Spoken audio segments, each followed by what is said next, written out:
let me get everything set up real quick. Alright.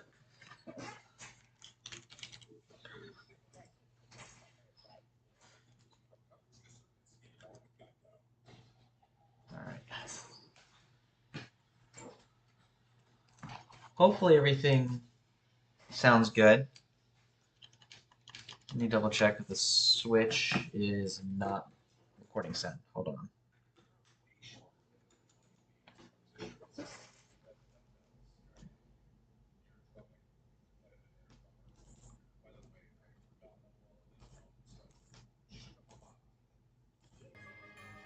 Afternoon, yeah.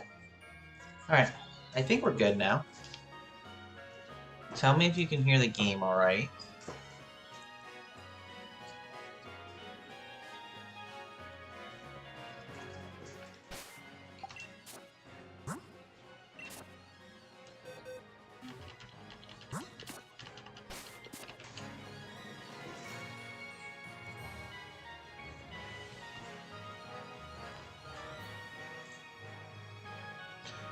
Alright.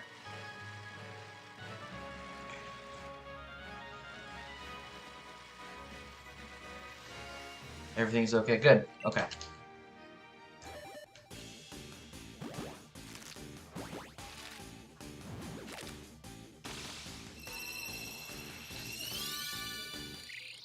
Alrighty, so we're gonna try to 250 encounters today. We want to try to get that Regidraco to 3K.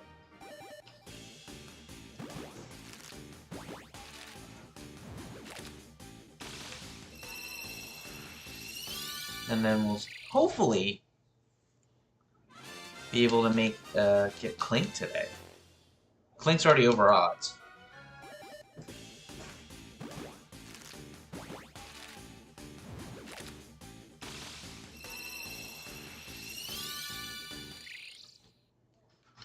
All right.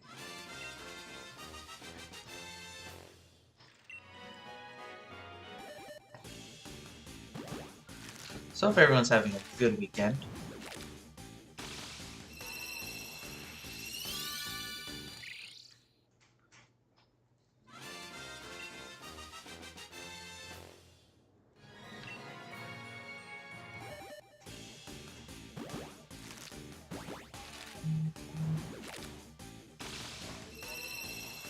Let me get a couple things checked.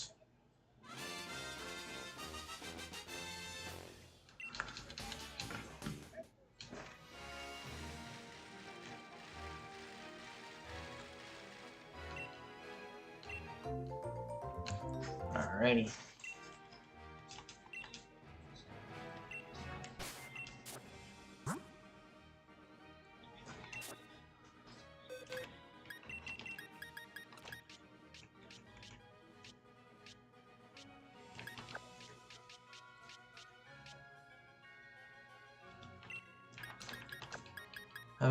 I've had much better weekends already. I mean, I worked yesterday, so my weekend hasn't been like the most relaxing.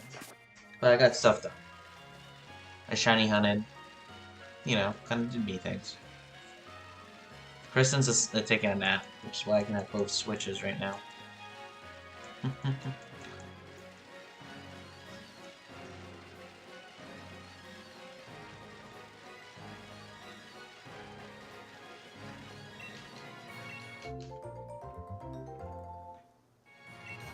I'm listening to the Stetson UCF baseball game as I'm shiny hunting this, so I'm happy. I'm having a good Sunday comparatively.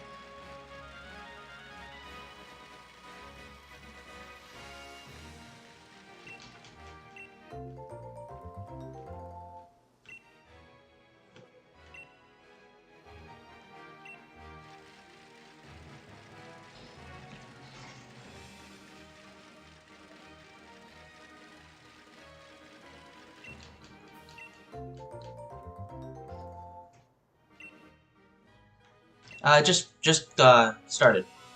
Like, second batter at a game, but the leadoff batter hit a double. They're the away team on this game today. It's a winner go home for Stetson.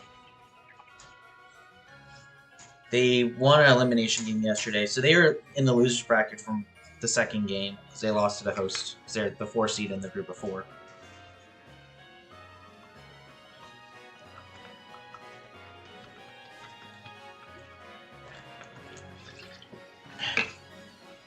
But it's good for Stetson from a baseball perspective because they're in a regional with Florida State, who they played already in the year, Alabama, who they beat yesterday and eliminated from the tournament, and then they're playing UCF right now, which is a local rival. So if they beat a SEC and a Big 12 team in the tournament, even if they lose to Florida State, who's a national seed, it's a win-win for Stetson. Would they love to win the regional and go to a Supers? Yeah, absolutely.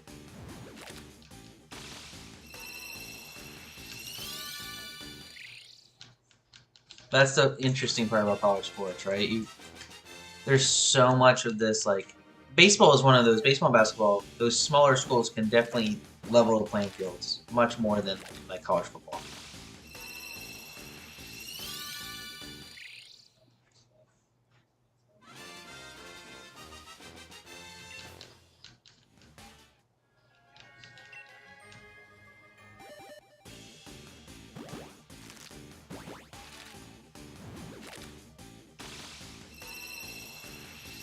So I'm just going to listen to that instead of music as I shiny hunt today.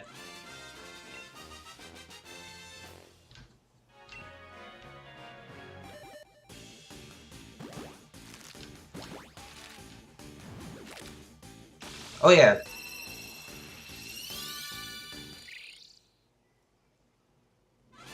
So any sport, if you can think of a sport, more than likely there's a high-ranking Division I college for it. Because obviously, Americans love their sports. And it's easy way for individuals to get scholarships so they can attend college and get a degree, in theory. Baseball is one of the weird ones where if you get drafted, you may go to college for like 1 or 2 years and never actually get your degree. But baseball is also, if you can get drafted, say you get drafted as a senior in high school, which happens, you can turn that draft pick down and say I'm going to college, and nothing happens to you. You don't get punished for any of it. Now, the team that drafts you gets compensation from Major League Baseball, but it's not like getting a high-level player.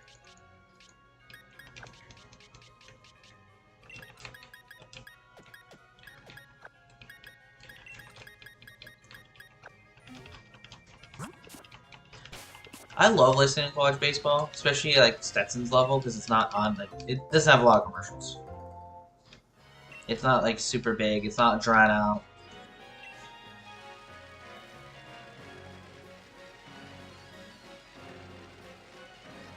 Yeah, you don't have to finish college over here in the States.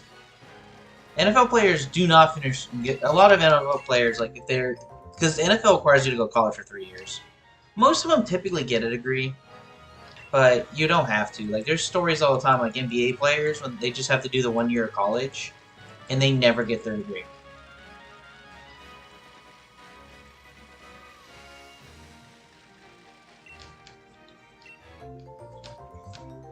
Like, Kevin Durant just got his college degree. He's been playing in the NBA for like 15 years. He got his degree because he told his mom he would get a degree, but he never finished college before he went to the pros.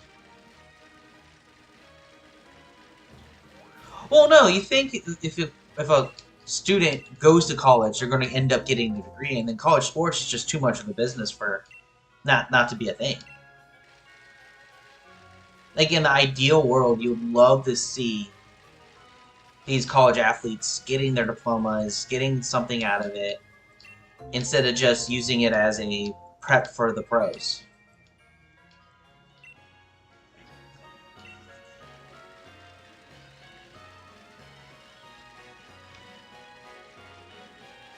Like, the business of college sports is very, very mind-boggling, to be honest.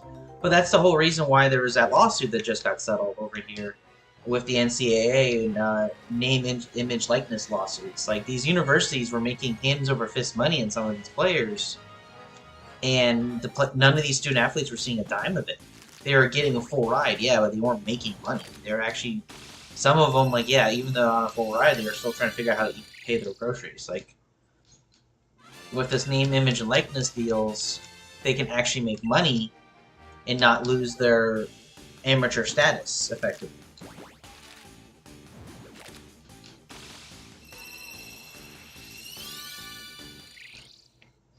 Now, I'm watering down the whole lawsuit thing and all the paying the players and all that kind of stuff, but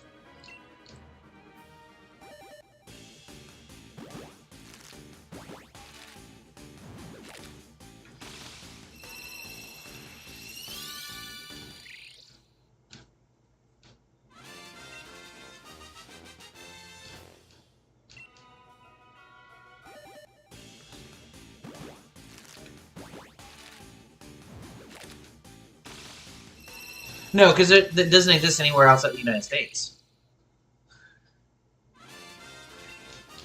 Our college sports system is very unique to America.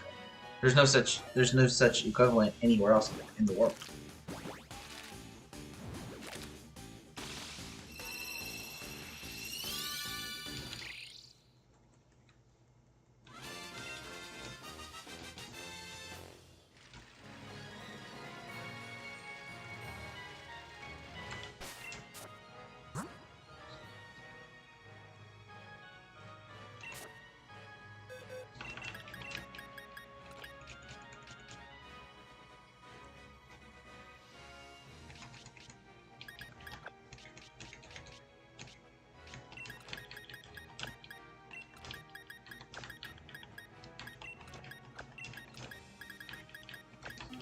There we go. Give shot luck. Yeah, you're not going to see any of that over here. Just gonna chill and enjoy the vibes, really.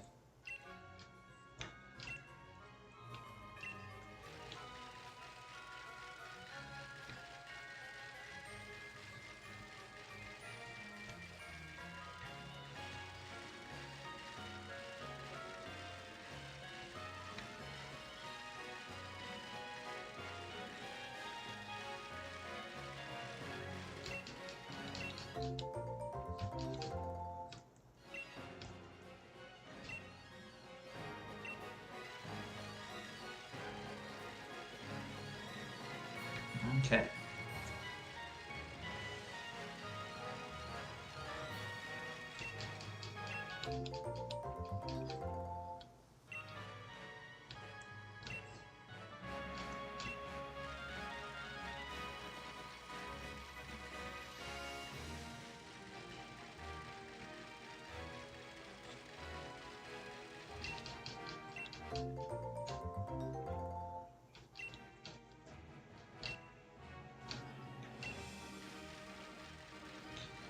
Got a weird message, gotta look at. Sure?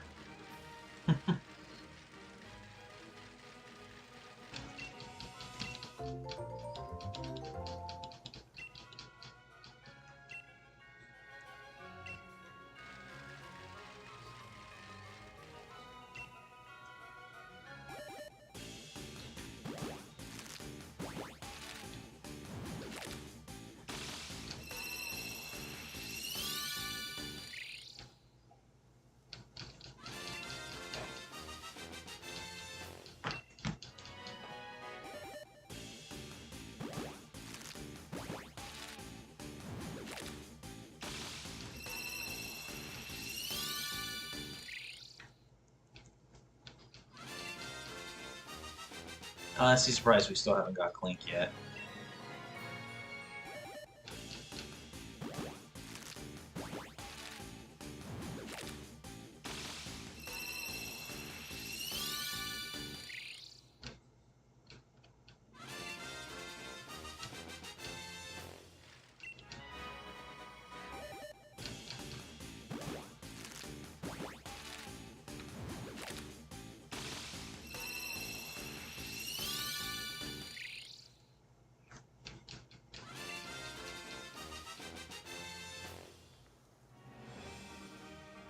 Okay, I'm back. Hopefully everything's alright.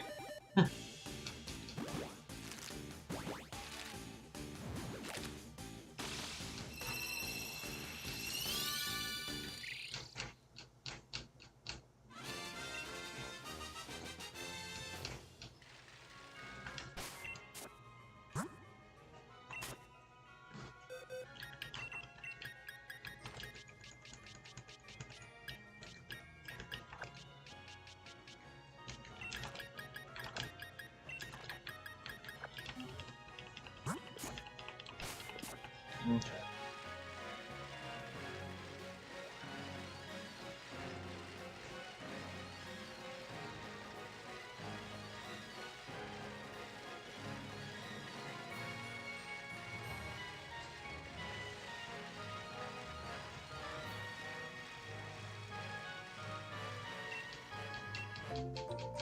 Okay.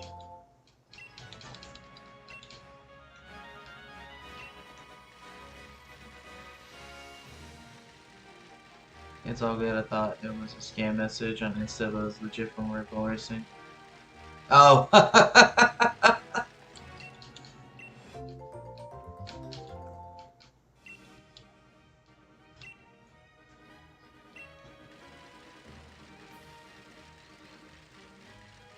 Alright. So we're just gonna go for until we get to 3K. If we don't get Klink by then, I'd be shocked. Because that would mean we're doing about 150 to 180 eggs, maybe? Maybe almost 210 eggs?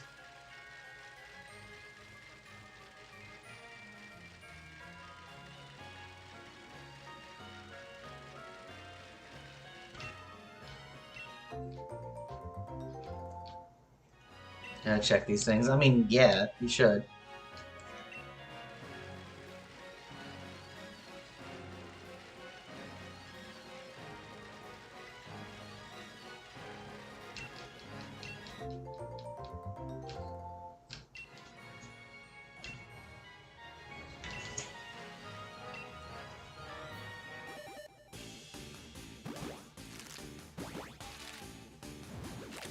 I think we can... No. How have we not gotten Klink by now? Oh, yesterday was only me doing like a box. I didn't really do much when I did the first YouTube check.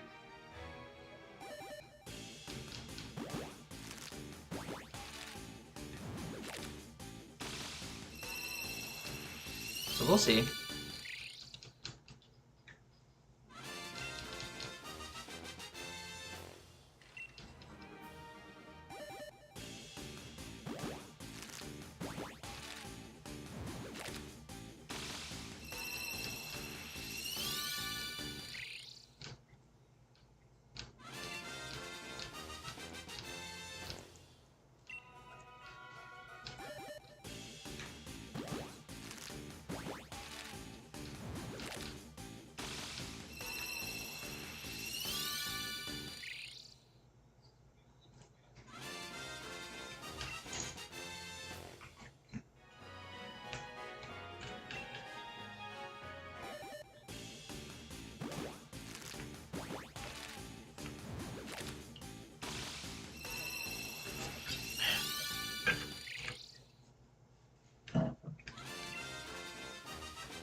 Alright. Let's keep on going.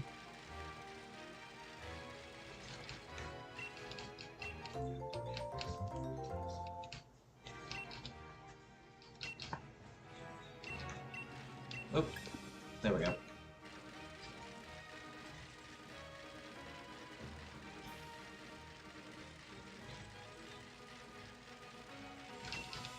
I'll be honest, when I thought I was gonna go do the transition over to here from Twitch, I was like, you know what? I'm not sure how everything's going. It's just with OBS makes life easy. Like, yeah, I have to do like the thumbnail thing is something that I don't have to do, but I do. I think it makes sense.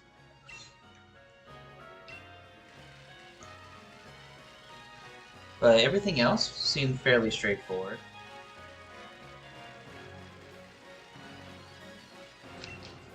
I'll be quite honest, I'm not really, like, I don't know how to feel about Twitch's survivability. Because I know discoverability in Twitch has always been known to be bad, compared to, like, YouTube. I just have to, with this, I just have to keep on doing what I'm doing and slowly just put time and patience into this.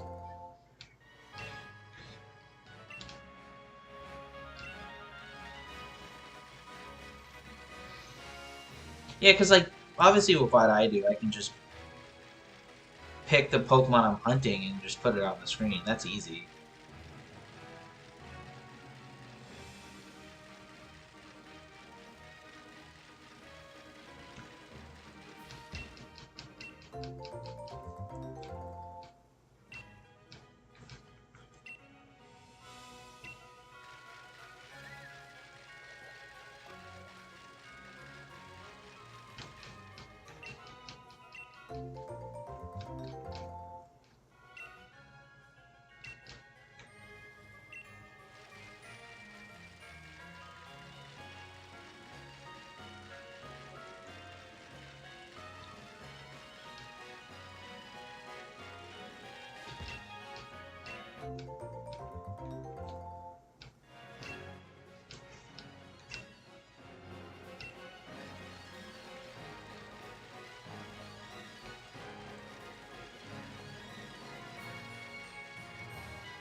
Yep.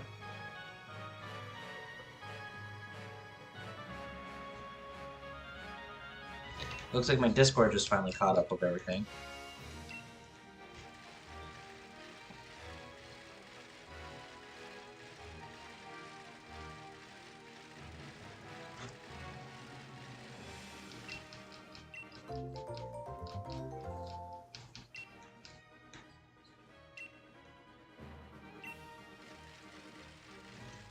Everything's going well. I mean, I'm gonna straight out say it.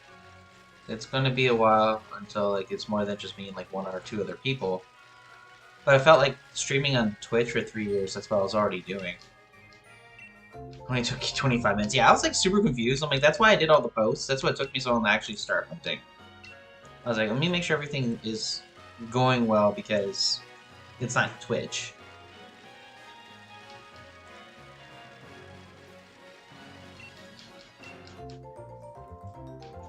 Did I put eggs in? Hold on, I need to check if I have eggs.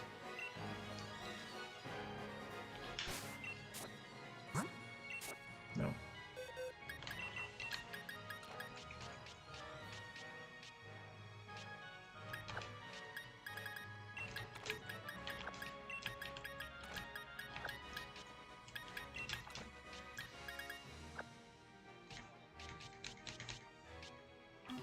Okay.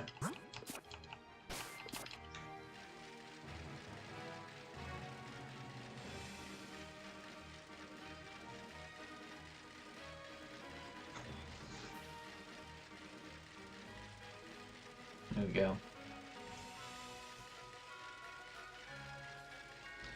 So another thing I need to do is start, like you said, Vimmers, you told me, start going on, using my X, use my Twitter more.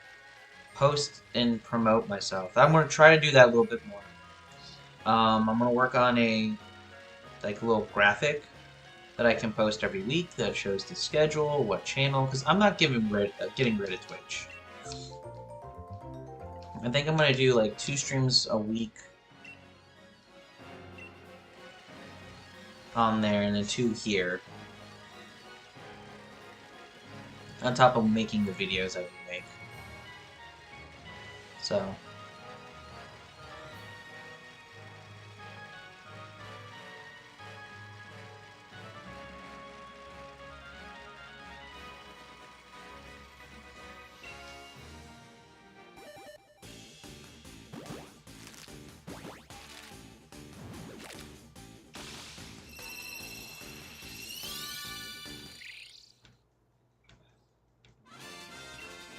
hashtags, yeah. I didn't do a hashtag on this one.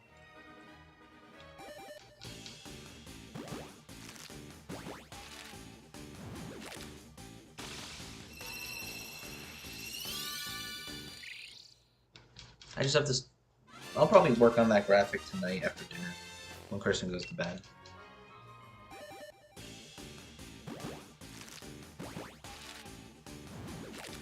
Like, stuff like that.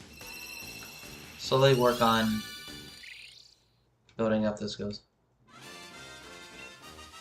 Yeah, that's the one thing I do like about here. It says YouTube will archive and keep all my streams there. Like with Twitch, they go away after 30 days.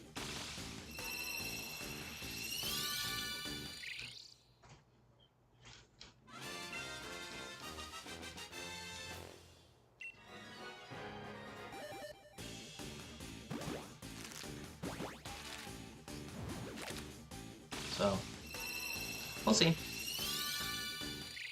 I'm not expecting to be the next big up-and-coming YouTuber. Not right away.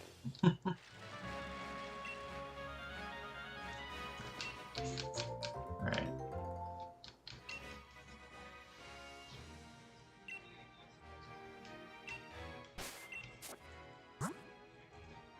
Okay.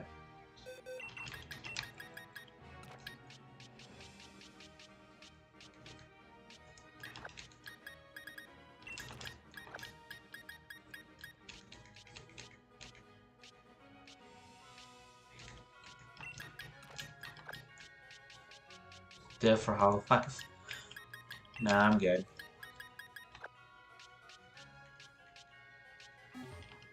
Oh.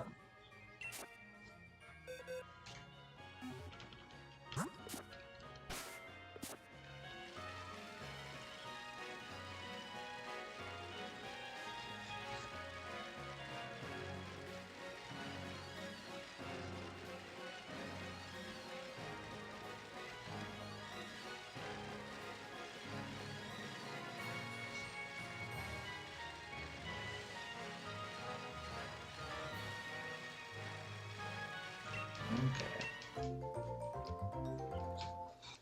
Alrighty.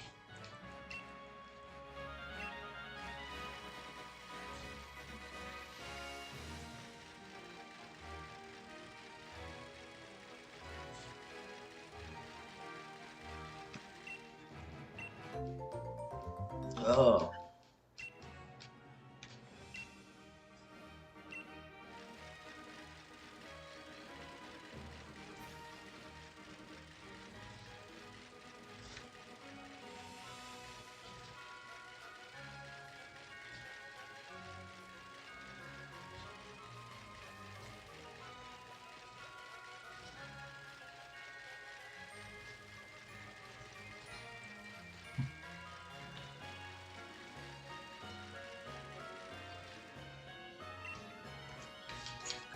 Alright. We're getting to 2800, so 50 quick checks.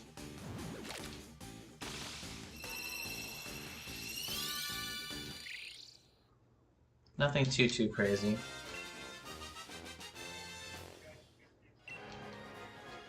Definitely want to try to have fun with this. I woke up way too early this morning. I woke up at like 5 o'clock. My body does not know how to sleep in.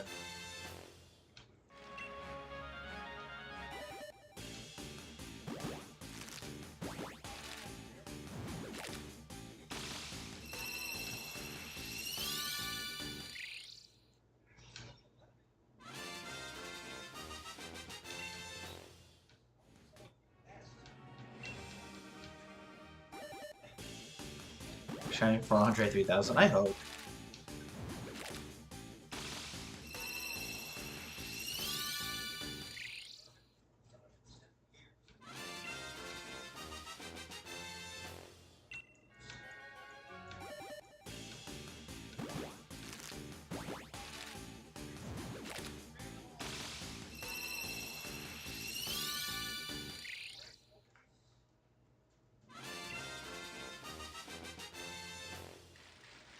Okay.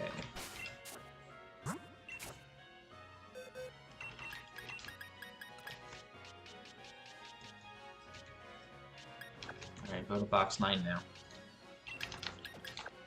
Oh, come on, game. There we go. Inputs. Hard.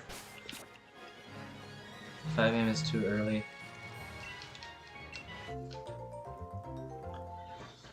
I was up 16 for news on Nuremberg 24 after the red flag 11 PM. That race never restarted. It never did? Wow.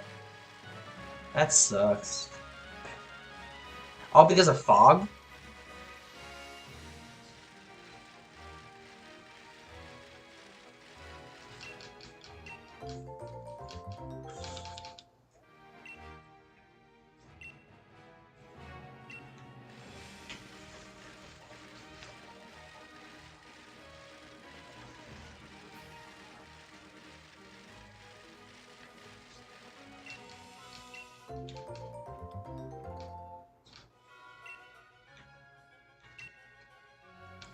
Fog was too thick for the medical helicopter to be used. Wow.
Oh.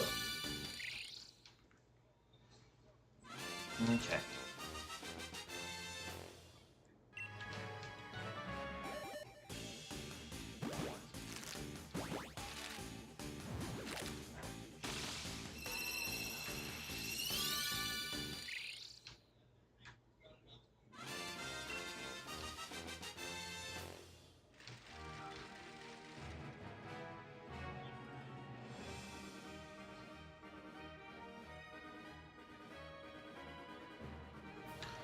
Alright.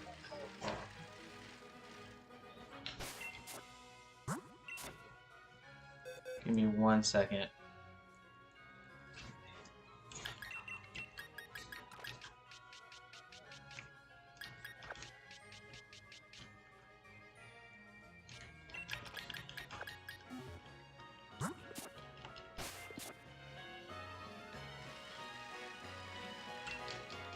Don't know if it's just me or no, but I swear the stream looks sharper. And the latency's better, yeah. I think because YouTube can do 1080. I don't know what the highest latency and highest resolution for Twitch is.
Ooh.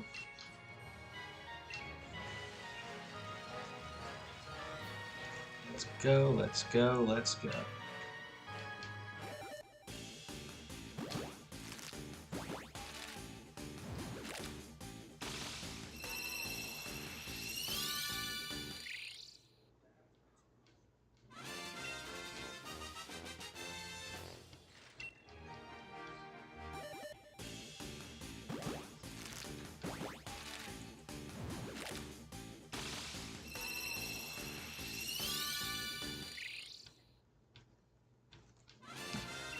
Ugh.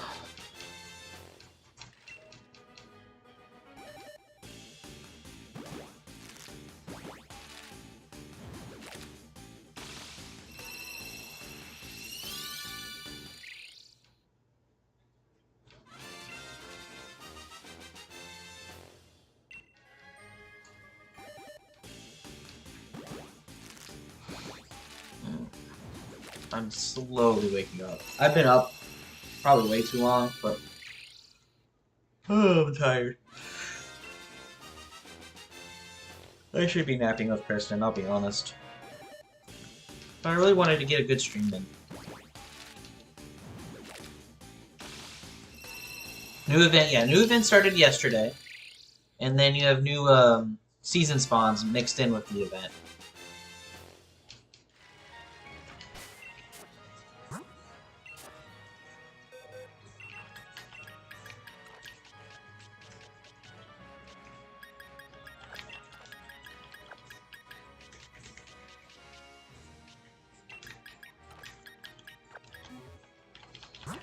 Honestly, in terms of the event, I think the Slumbering Sands might be a better event out of the two. But a shiny debut is still fun. And if you get enough time to walk and hatch some eggs, then it'd be worth it.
Alright, let's keep on grinding.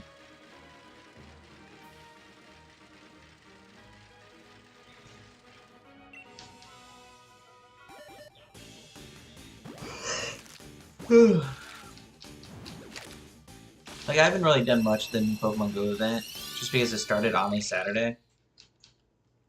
I'll probably go on a walk tomorrow morning and kind of really enjoy the event.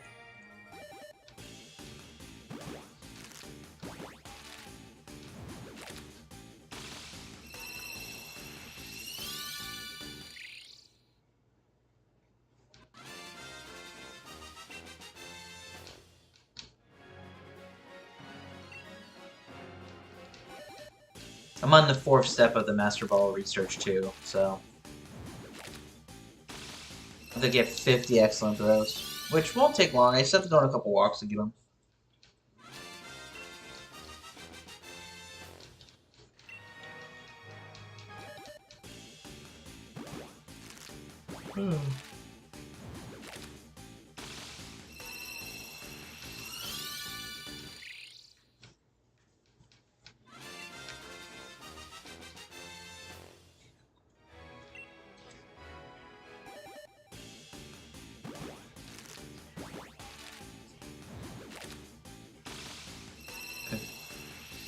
Um, for excellent throws, really, you have to find the right Pokemon. Pokemon with larger hitboxes obviously make excellent throws easier. Um, it just takes practice to kind of know on your phone. Because I can actually throw excellent throws better on Kristen's phone than I can on mine. Because her screen's just a little bigger than mine. But it's one of the situations where you just have to get good with practice. The excellent throw circle is obviously the small circle, so it just takes timing and practice. And a little bit of luck. Like, Kristen's still on the last... There's another special research she's working on. She's still working on excellent throws on that one. But I know she's not past like the second step for the Master Ball yet. I don't think Gumi would be a good, like, for next Sunday's Community Day being Gumi. I don't know if Gumi would be a good target for anyone practicing excellent throws, because Gumi's hitbox, I think, is really small. Cyndaquil shouldn't be a hard excellent throw target on the 22nd, but I'm probably going to have my 50 done before then.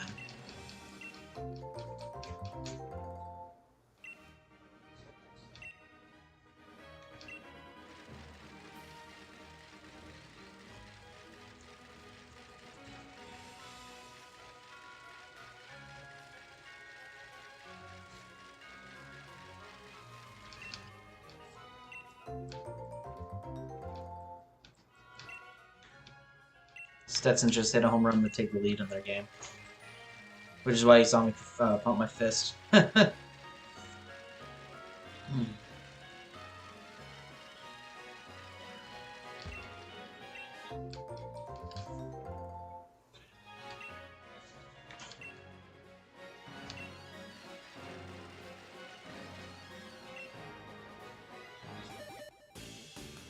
Day is a great one to get with all the spawns.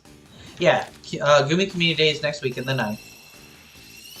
If you need just catches, especially if you need dragon catches, because that's what I need. I need about 500 more dragon catches to get my Dragon Metal Platinum.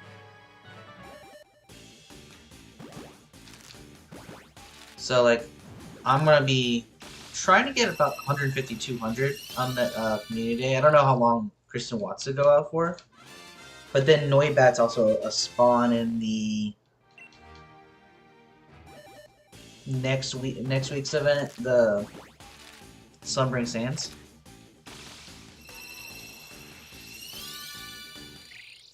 So I'm gonna try to really grind for those dragon types before Go Fest.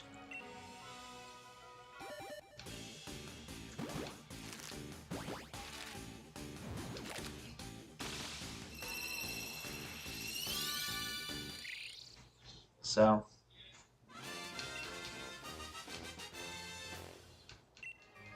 but definitely look at the video. I know you probably have immers of me summarizing the first 2 events of June.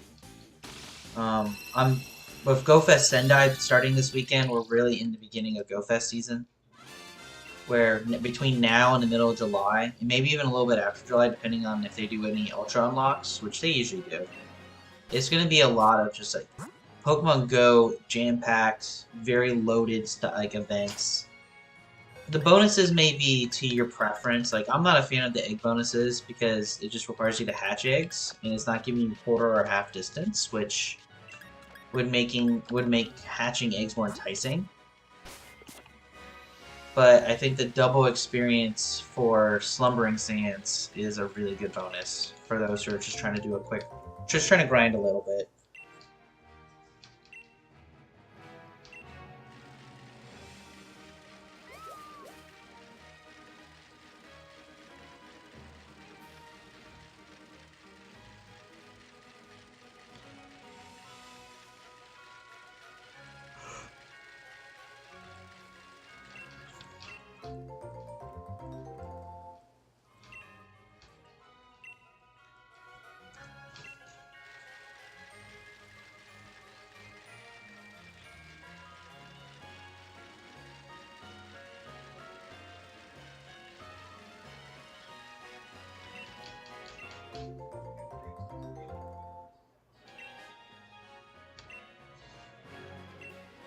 Come on, Klink. I really want to start doing Mr. Mindnuts.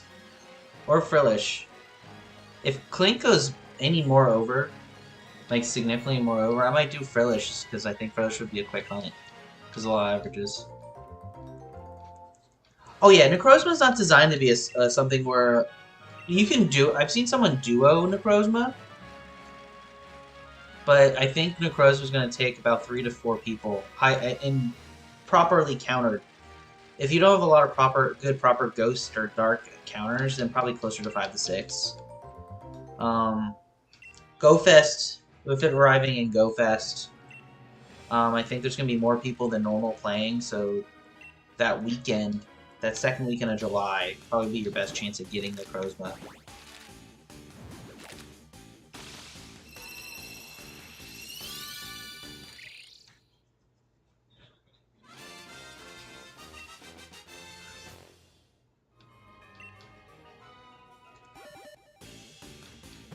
Like, I didn't get invited to it. I don't know a soul that went to Sendai, but that's not the GoFest that... I mean, the people going to GoFest, they're probably not able to send... Like, those raids at GoFest, you're not sending remote raids at an in-person GoFest. Those lobbies fill up way too quickly.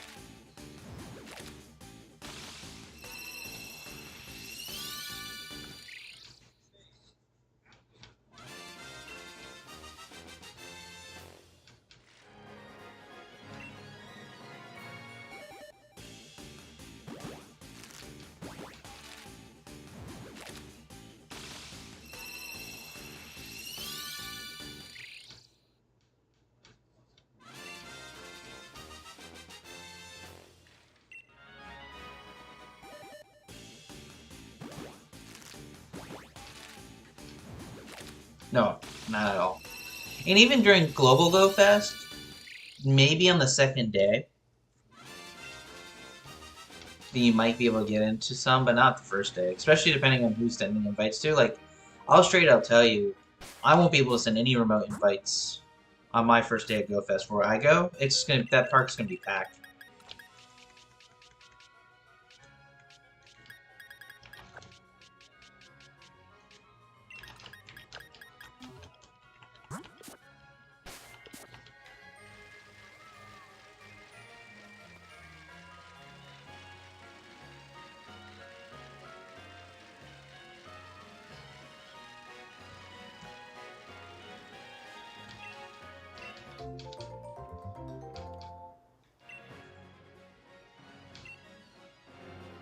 Hey David, how we doing, buddy?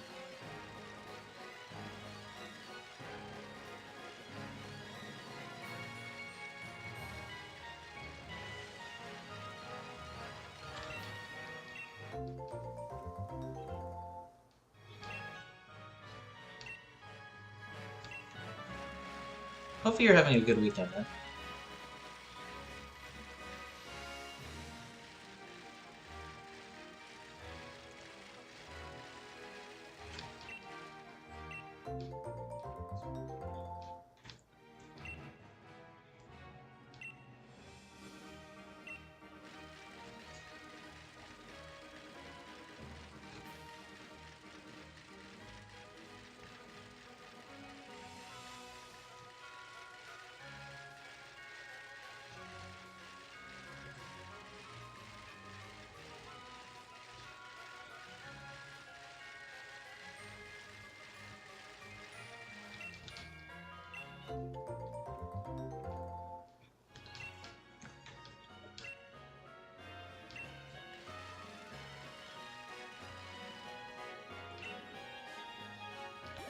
Alright.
Okay.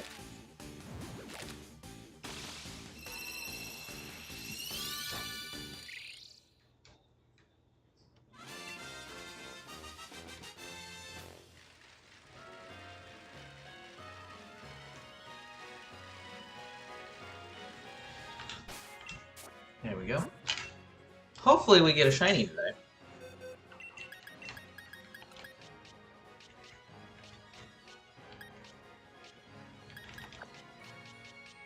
So these are all, every egg hatched in this little thing. I'm not going to probably clear the box out after stream today.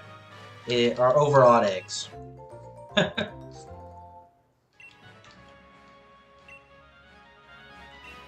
So we're like 9 boxes overalls.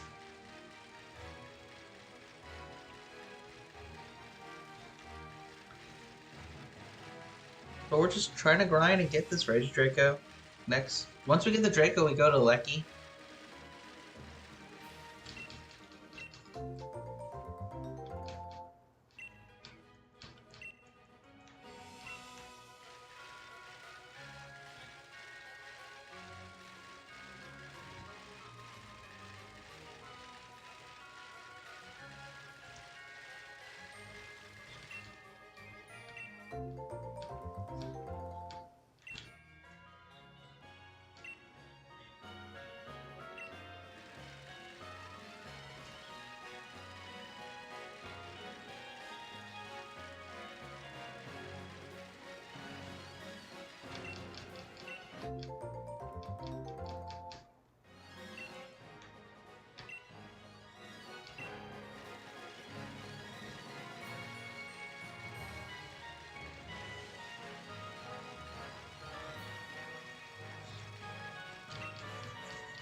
Alright.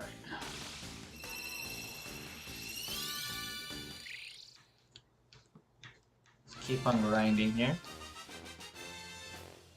Card Champion, I'm hoping you are having a good weekend. Hopefully Natalie's doing well as well.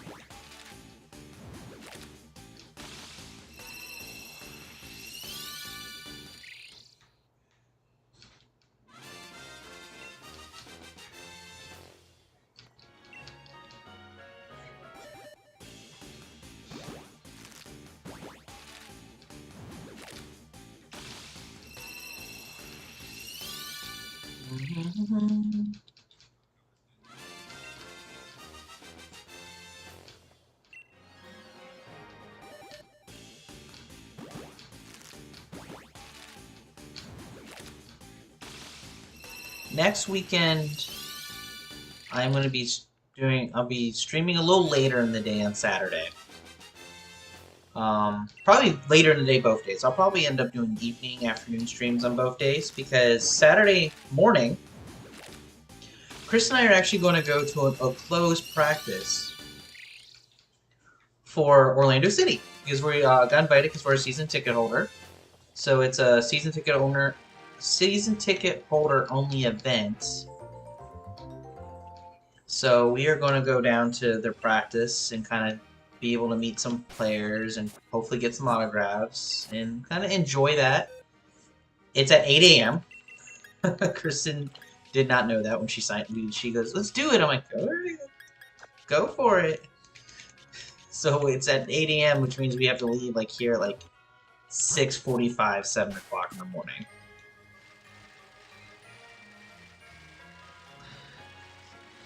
But it'll be kind of fun. Hopefully we can get some autographs.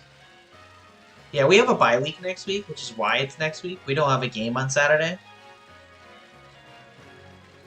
And it might be the last time we see a couple players for the good part of the month because of Copa America. Because we don't have a lot of European players, so Euros aren't really an issue for us, but Copa America is.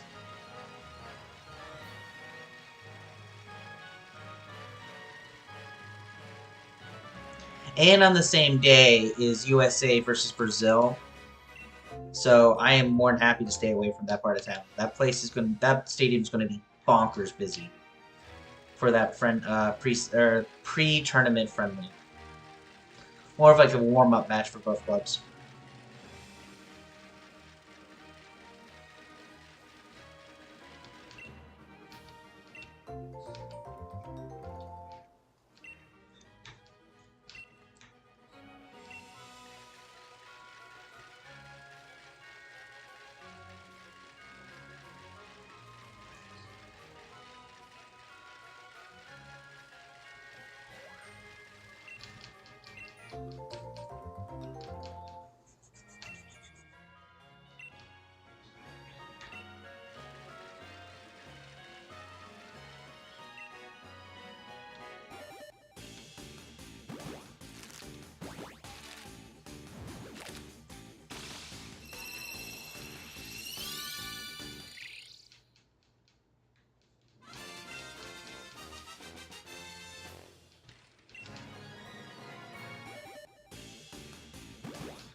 Yeah, we're excited to go. I've been to close practices before, but for much smaller clubs.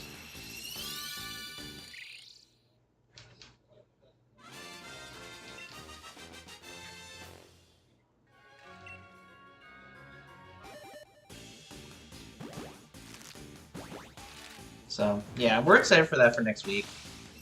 I can stream. I'll probably be doing an afternoon stream because of us going to that, and I don't have to worry about missing a soccer like an Orlando City game because there isn't one. And then Sunday, I'm probably going to plan my day around the community day in terms of my stream schedule. Because when we go, we're not doing a community day for 3 hours. In the weather we live in, absolutely not. We'll be gone for like an hour. So if we get home early enough, I can probably pull a quick 2.5, 3 hour stream before we go to community day. If we are out doing whatever on Sunday morning for church, then that might be different. It really depends on what we want to do.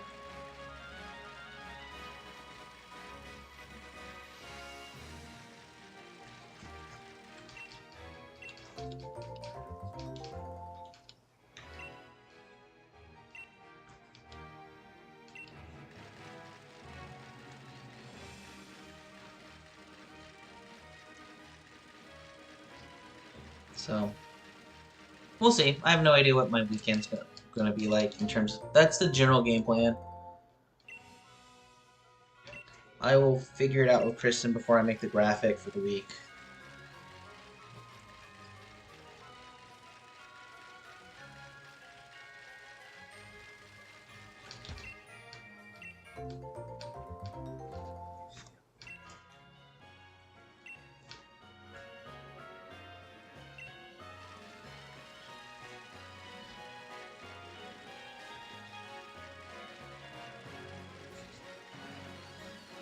Yeah, no, I try to plan my week out.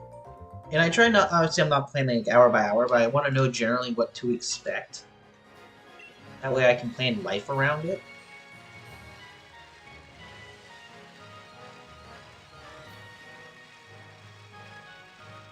And obviously if my work schedule changes, I have to adapt to that.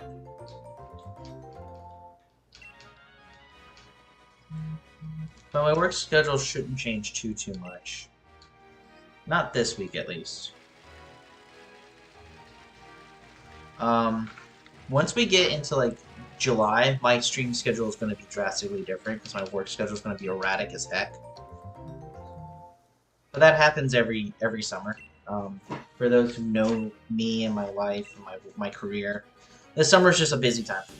Like, I may not be able to stream on the weekends at all in the month of July, and that happens. So.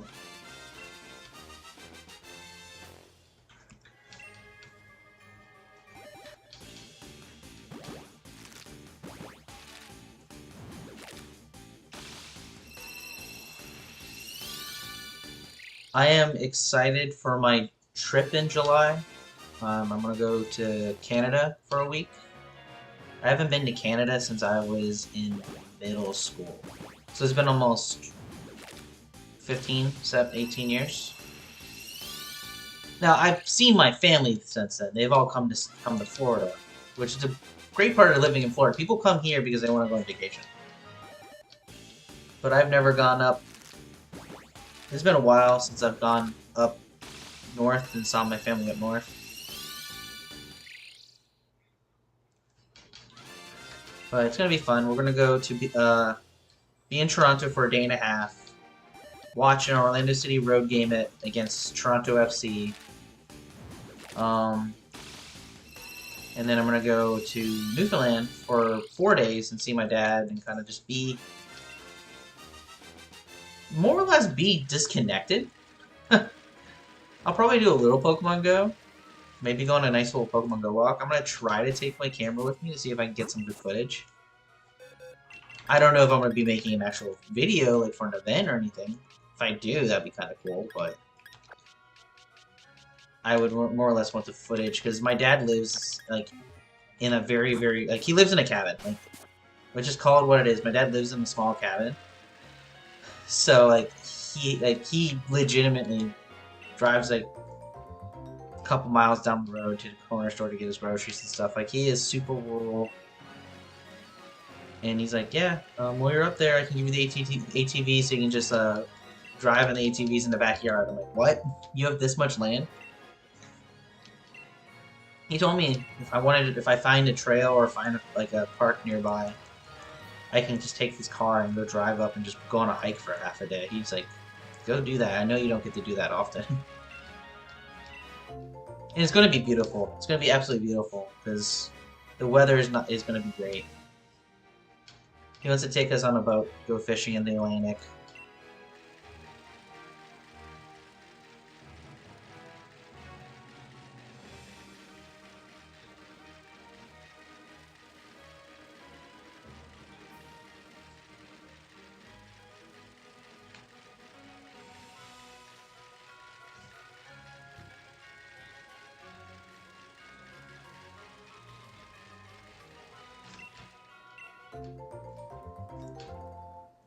How long into the trip? I'll cut off an H-ray. Yeah. Try not to slip. No, like I'm excited for the trip. It's a month away. We have everything booked. The only thing not done is food. We have the hotels booked and paid for. We have the airplane tickets booked and paid for. So, got the soccer tickets paid for. So it's gonna be a local fun time. My dad's gonna more or less force me not to pay for anything once I'm with him. Because he's been looking forward to this for like a year now.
go.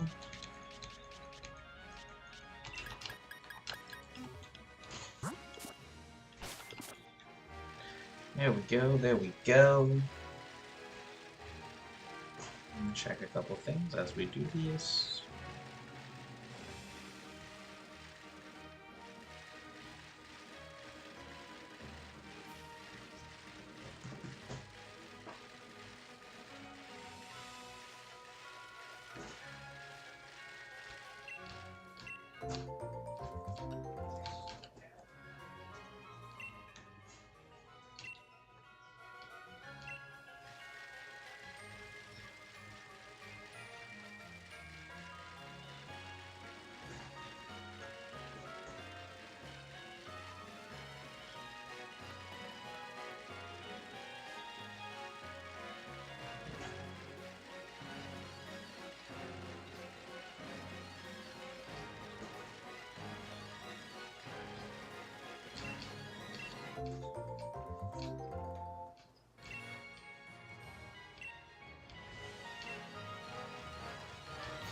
Alright.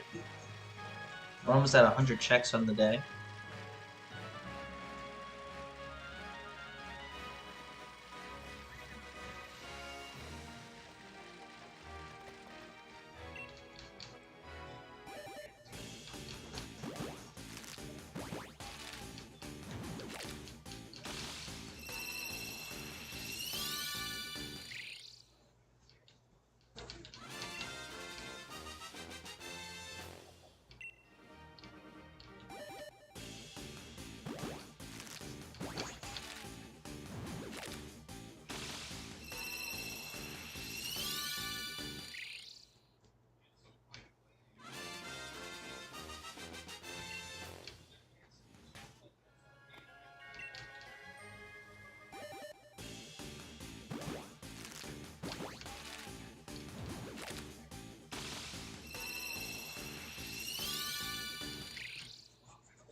I'm honestly surprised we have not gotten Shiny Klink yet.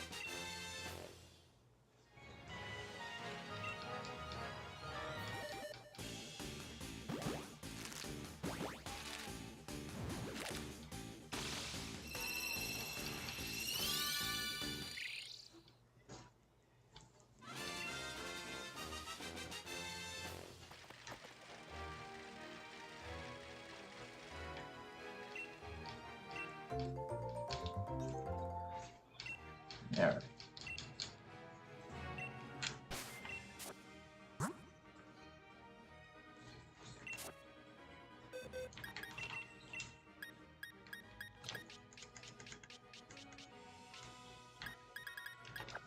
Okay.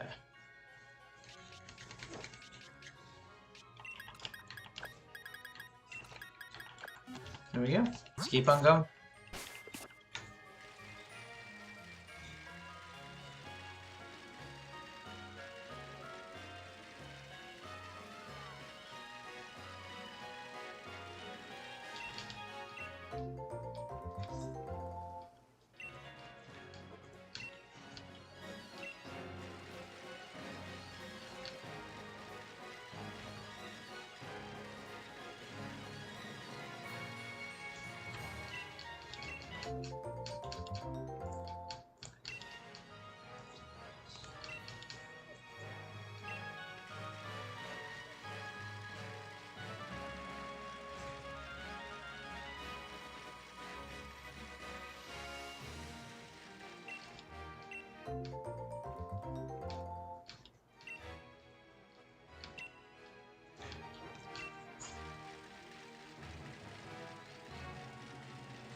Okay.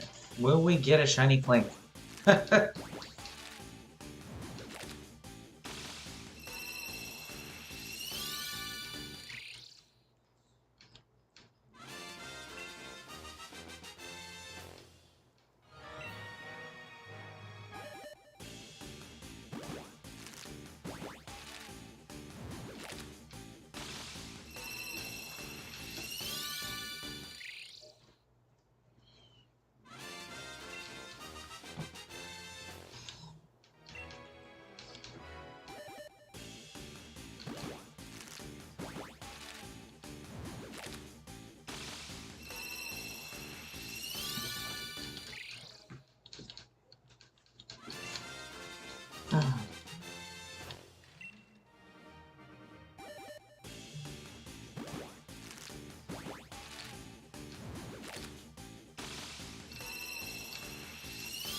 Alrighty.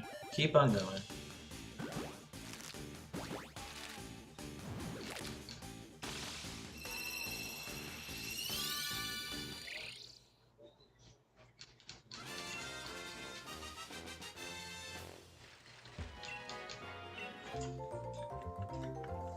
Alrighty. Let's keep on going here. Getting...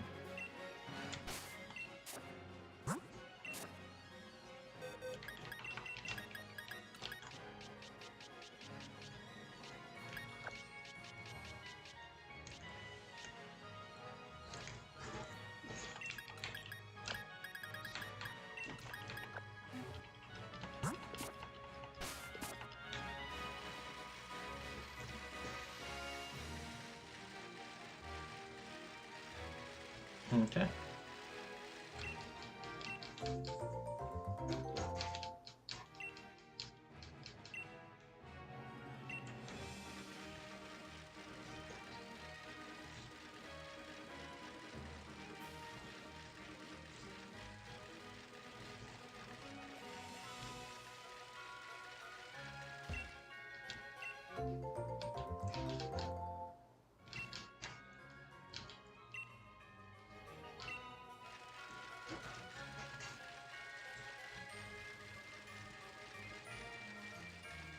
Let's go.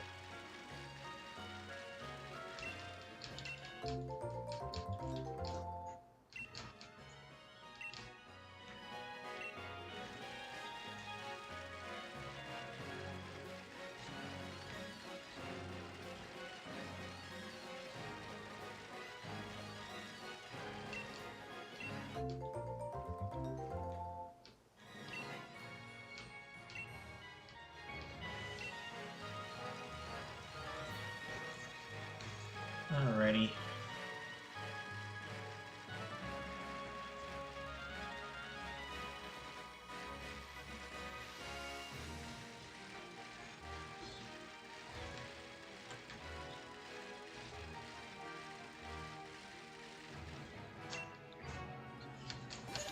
There we go, there we go. Come on.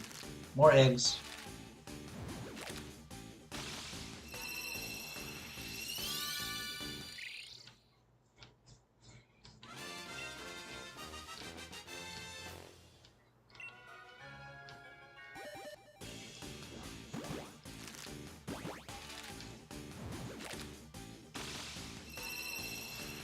Alright.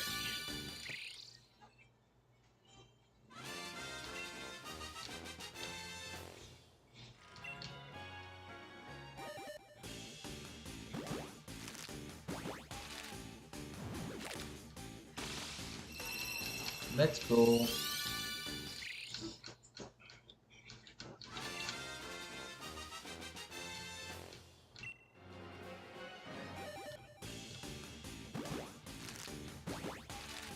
Let's go.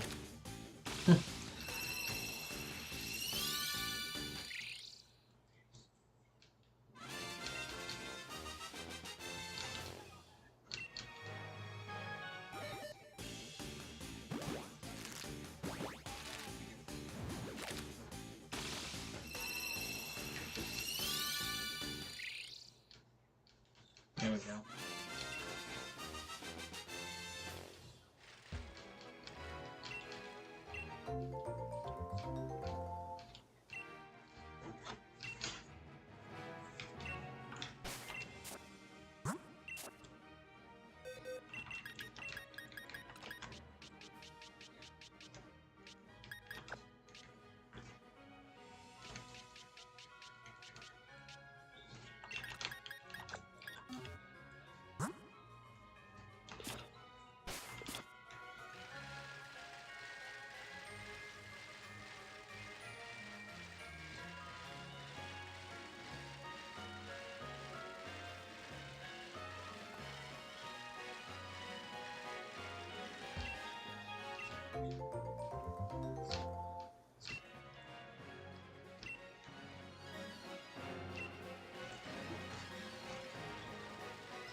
Okay.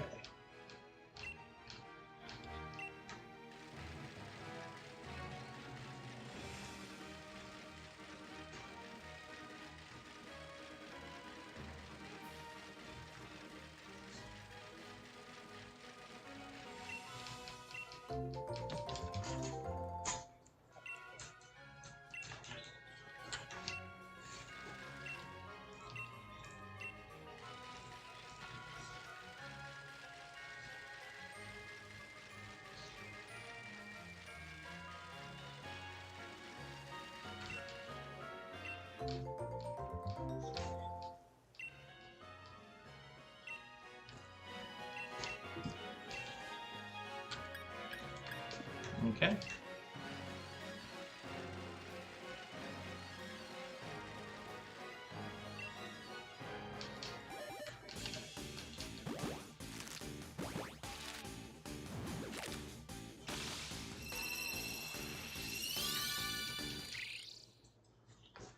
Come on, Klink. You gotta be shiny for us, buddy. Gotta be shiny.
Here we go.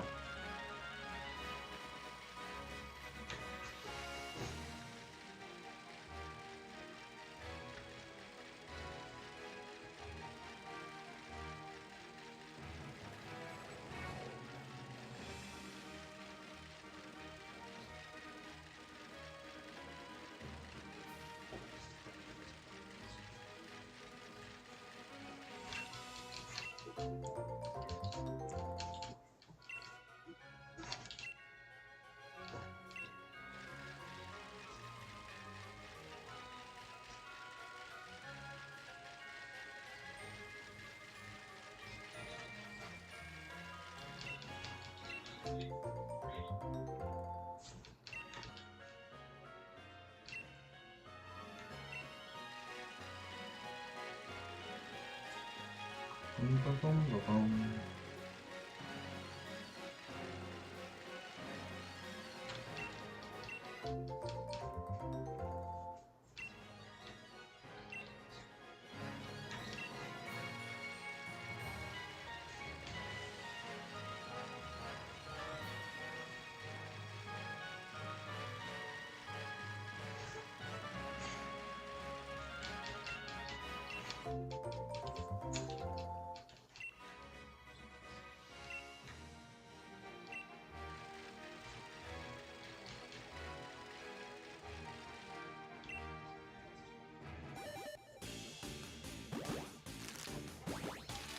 Okay.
Alrighty.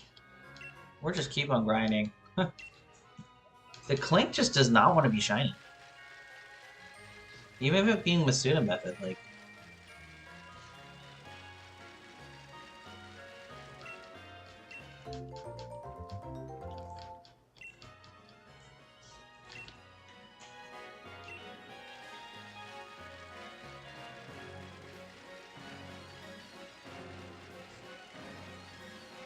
We just have to keep on going.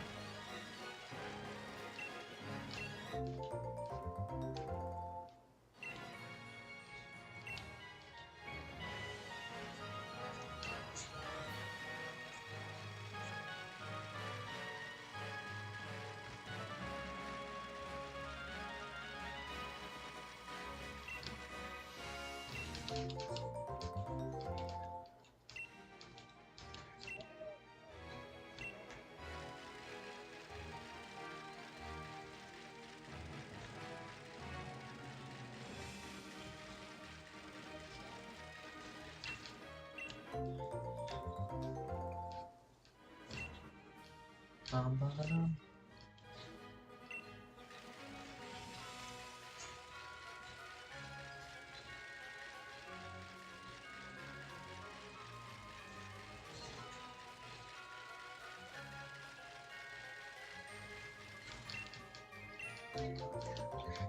Alright, just want to check something quick here.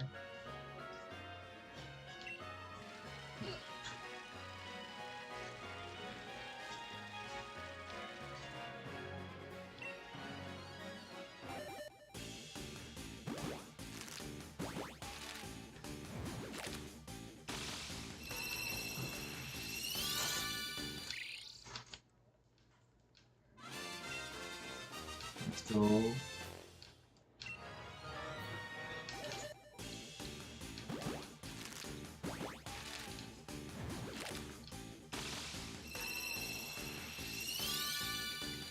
No, unfortunately. We're still going.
I just noticed it was 2:30 behind live.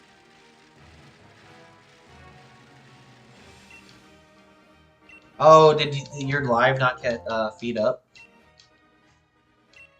I'm assuming you're probably live now. Ah, gotcha.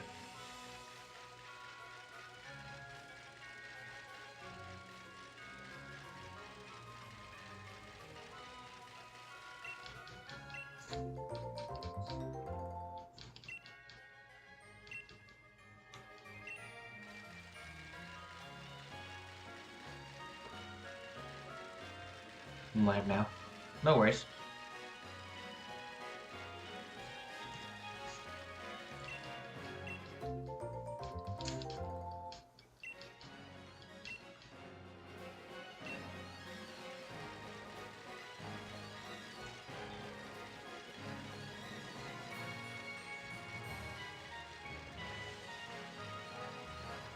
Yeah.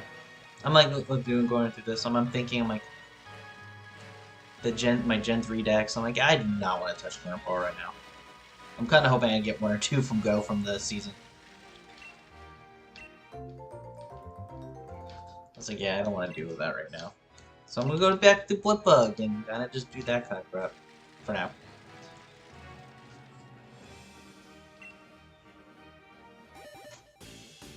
I would really love to be at 900 by the time I go on my trip. I really would love to be at 900 when I go on my trip. And really, this should be 895 because I do have 1 Blipbug, but I'm not going to put any of the Blipbug in until I evolve all 3. Because I just need to make sure that I have the spots there.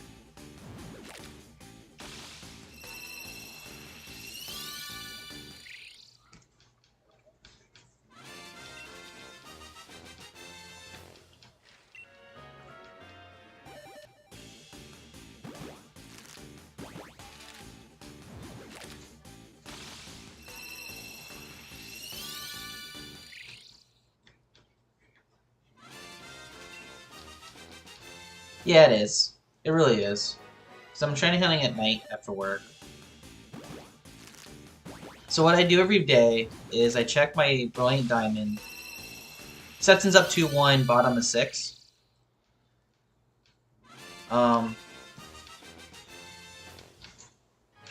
But I check my Brilliant Diamond every day to see what the swarm is. If the swarm is Skitty or Spinda, or a Pokemon I need in 4, which I don't think I need many in 4, so there's really not much left that I can swarm hunt. Then I'll focus on that night. But other than that, I'm just going to go to Blipbug here, my other shield file, and just kind of grind those out for now.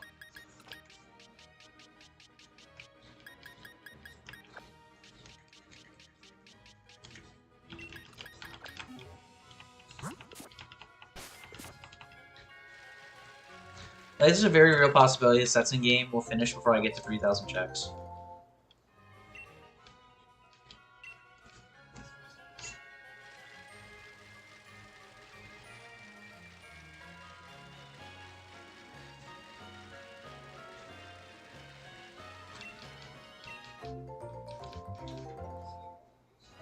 If Setson wins tonight, like wins this game right now, they play a game again at 6:30.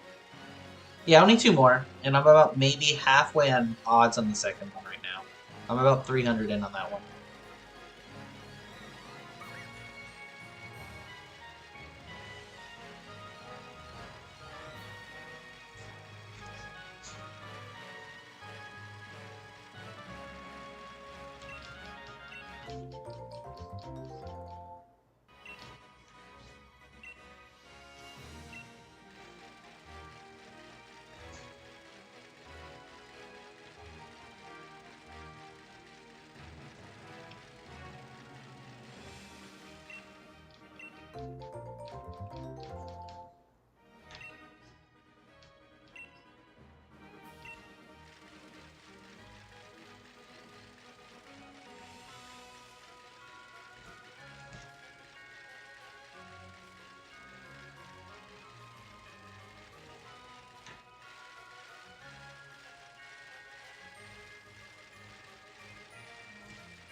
when we get to 3,000, I'm gonna go jump off here. I'm gonna have a light lunch. I need to figure out what to cook for dinner.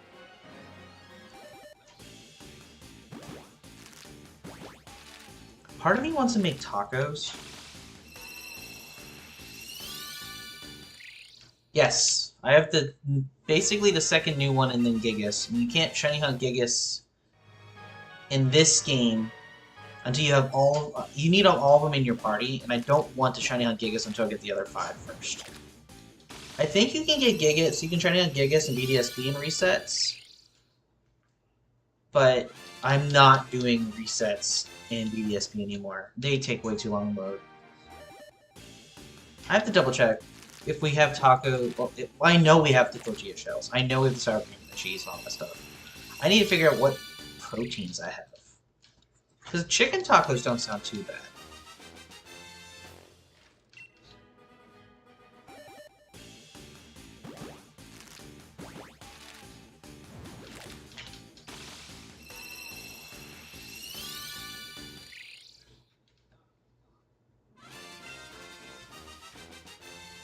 Someone just went to my front door because I just heard my ring go off.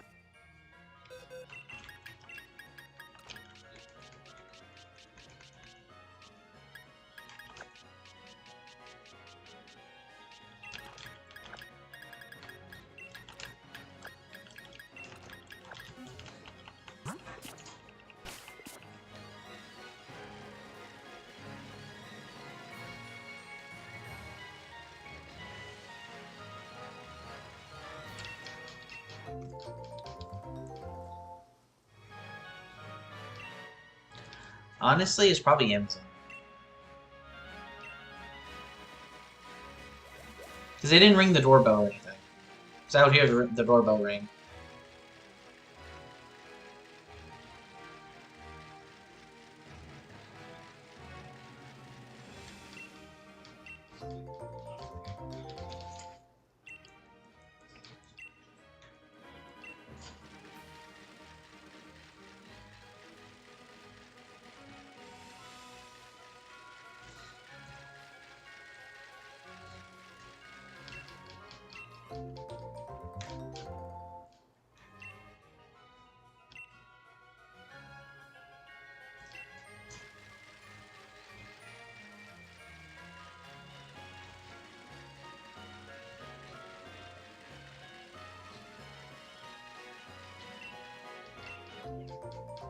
Just gotta switch devices quicker, but you're fine, dude.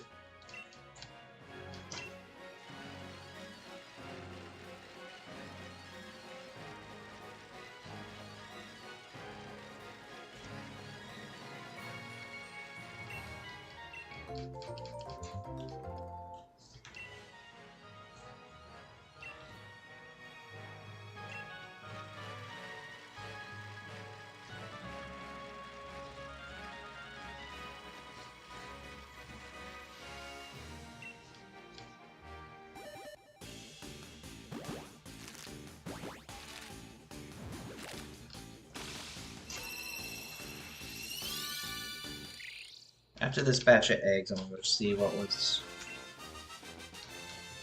Probably Amazon delivery.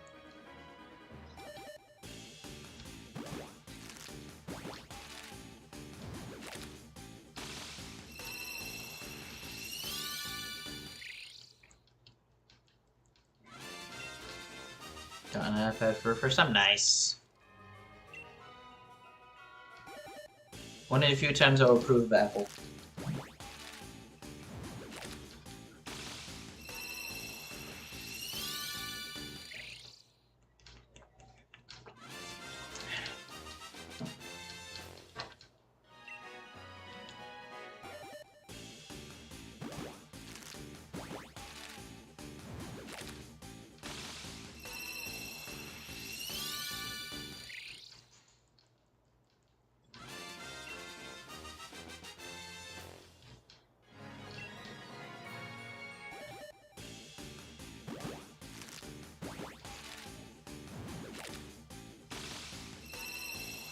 Need to mix some goldfish paint.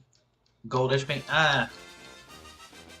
I'm honestly shocked right now, but I'm gonna be right back. I'm gonna let the screen just sit. I shouldn't be on long enough for a be right back screen. I just want to see what was at my front door.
Alright.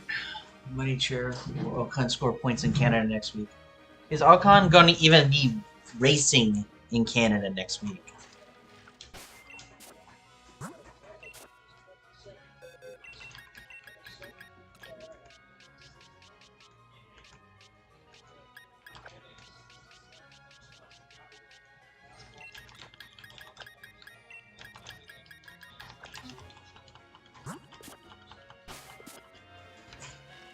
Alright.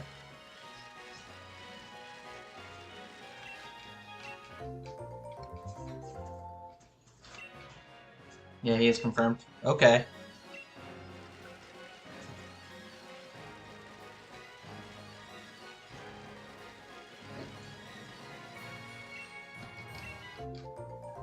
So cooler heads have prevailed in Alpine, I assume.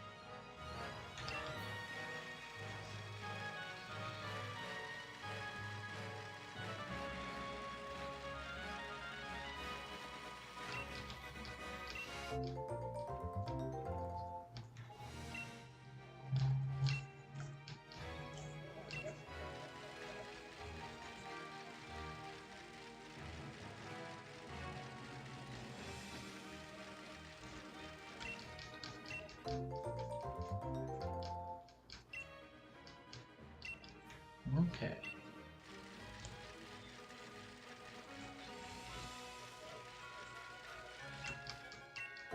Someone else got sacked in the back room. What? Why?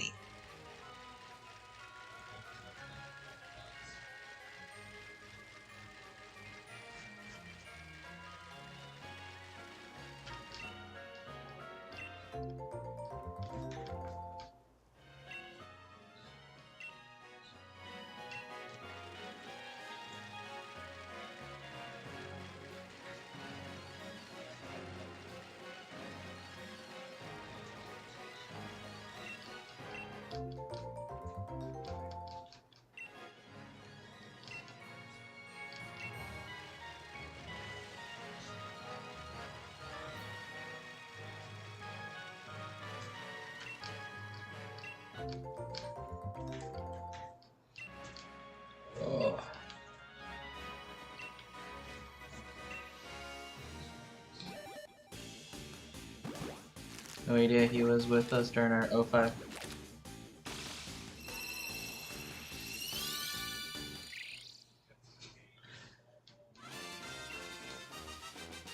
Oh.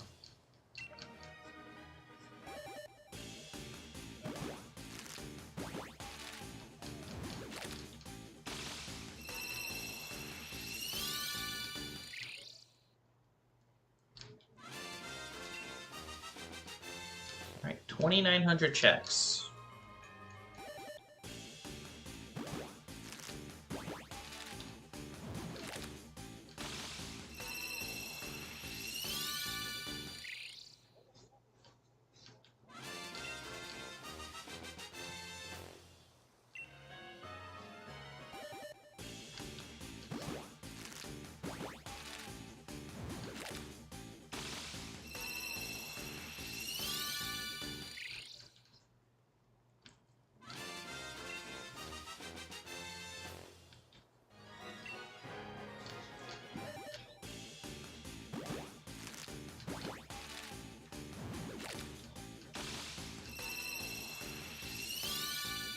I'm still cannot believe we don't have a shiny Klink yet.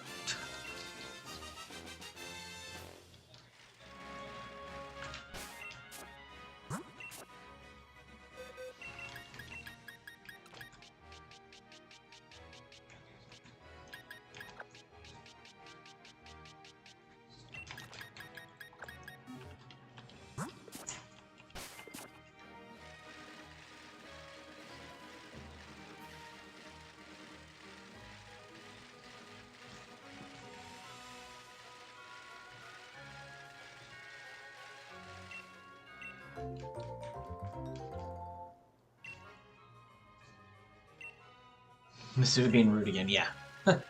Just a little bit. Like, I'm not gonna go in and release boxes until after stream today. But we're hitting like 12 boxes right now, and we're probably gonna get another 2 to 3 done in the next 100 plus we do. Probably 3 more boxes because we have 100 checks still left to do in Regi. Or I just go into the end of the Stetson baseball game, whatever happens first. Still gives us a good bit of checks that we did today.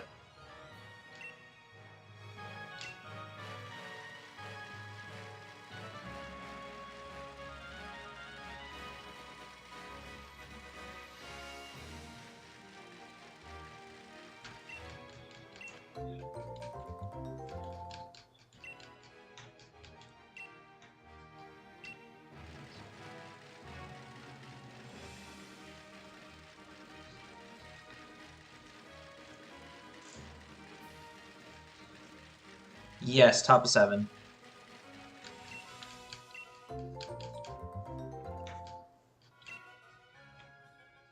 And Stetson's a visiting team, so with them leading, there is a bottom of 9 right now.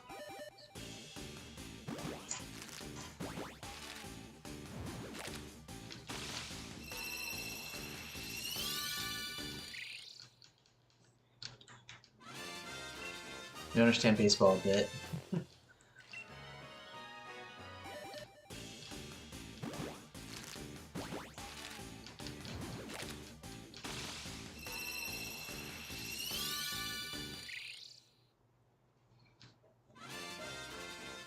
I probably, when I'm doing my weekend streams, I'm probably going to be listening to more and more baseball on what I can hear. Obviously, I can't broadcast it because of copyright, but I might do that instead of listening to music. So I feel like I haven't really listened or watched any Tampa Bay Rays games this summer, and we're about to hit the All-Star break. So I'm going to try to do that on the weekends, at least catch a couple game or two on the weekends.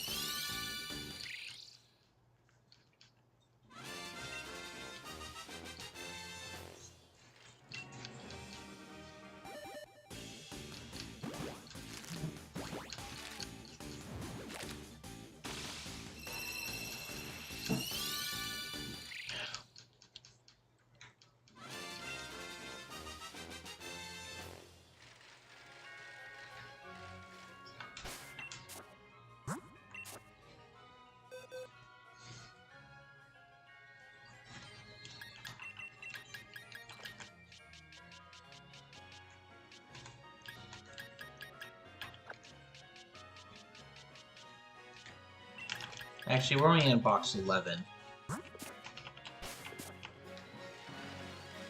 But this is box 11 of over Masuda. Like, we started this first egg of this box. Baseball dispenser, dollar tickets are $200.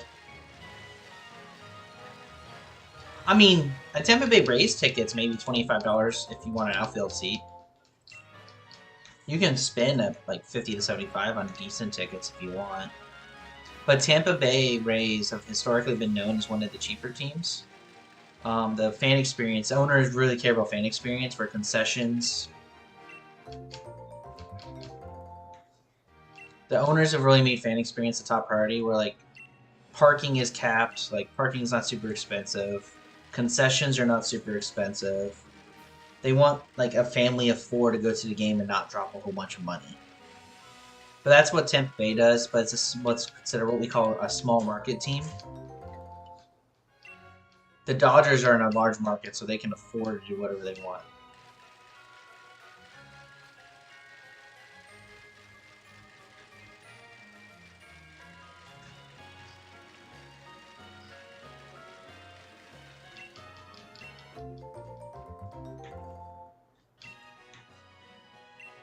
Like, the only reason why I probably don't go to more baseball games is because we would drive across the state. Like, if I go to a Rays game, I'm probably spending the weekend in St. Pete, Clearwater, instead of just driving over for the game and then driving back that night.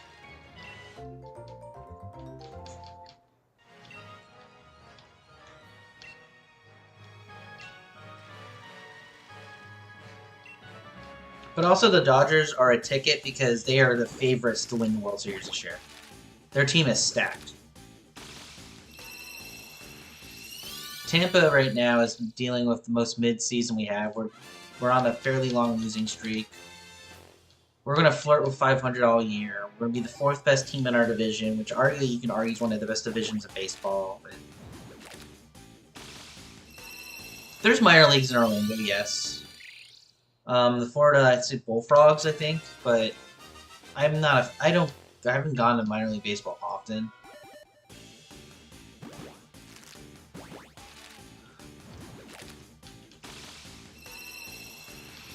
And I have no investment into that minor league team because it's not one of my team's minor league teams. That's the thing.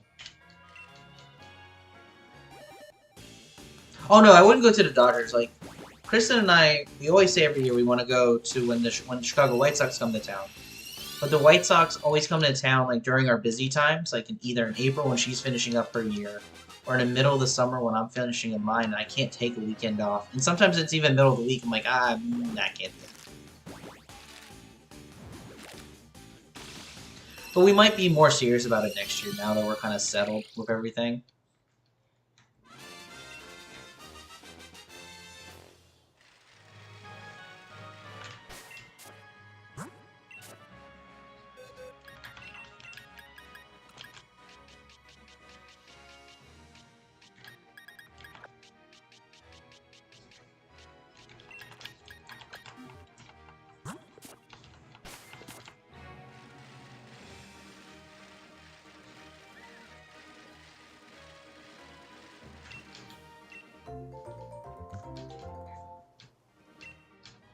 I don't know if I'm willing to watch the Dodgers. Like, the Dodgers have name power. Don't get me wrong. They have the Mookie Betts. They have the Shohei Ohtani. They have the Freddie Freemans. They have really good players. Actually, no. I might go see the Dodgers if Tyler Glasnow is pitching because we did an off-season transaction with the Dodgers because we couldn't afford Glasnow anymore. His contract was becoming too much of our payroll, so we had to offload him and we put him in a situation where he can win a ring. We definitely made money on his transaction because we got him for peanuts in the Chris Archer trade way back in the day, and then we flipped him from some decent prospects from the Dodgers organization. So.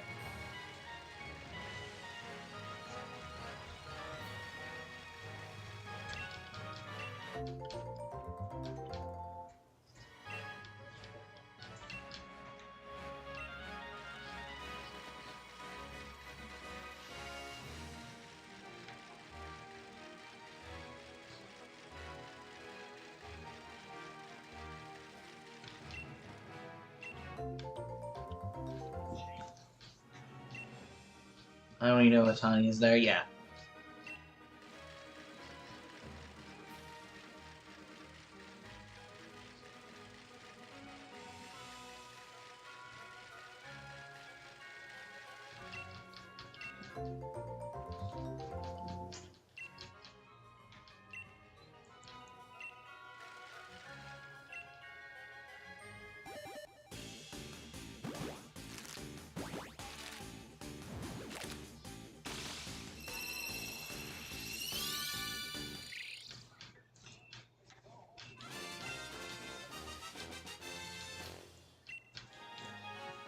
Okay.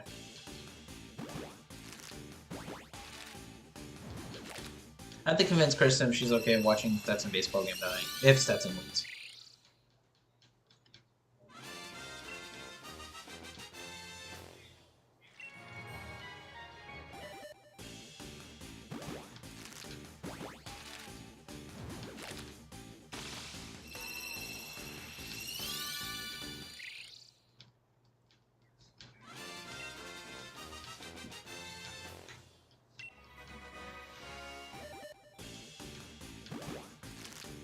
Five innings by a relief pitcher, that's awesome.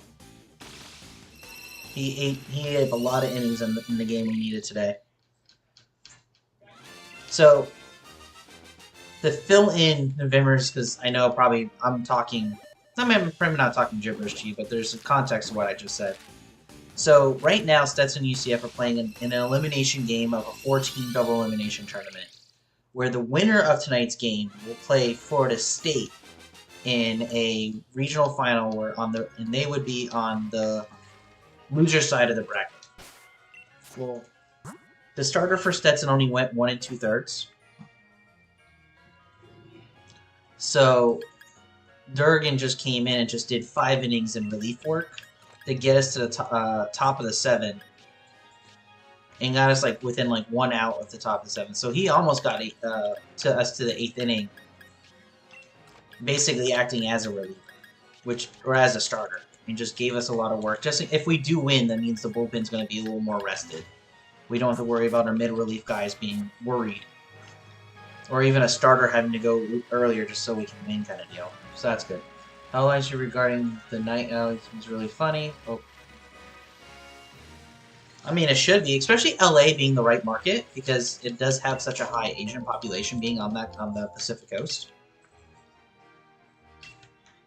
I think it's the perfect market to try that. That or New York would have been the 2 markets I would assume. Maybe Seattle, but Seattle, I don't know.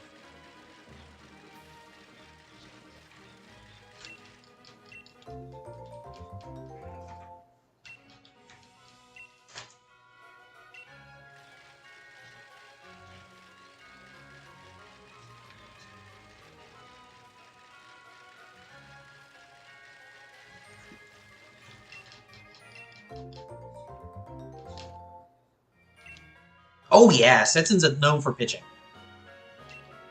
Stetson is we have one of the best team ERAs in all of NCAA. Like, that is our strength. But you don't want to flex, you don't want to dip into that too much on a day when you have to do a doubleheader potentially.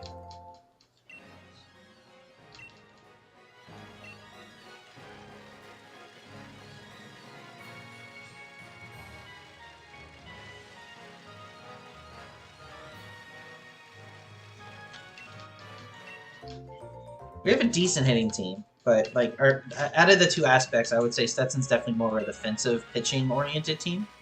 They do a lot of small ball, old school kind of baseball. They don't try to win you by scoring 10 runs a game. They'll win these 3-2s, 3-1s, and be happy with it.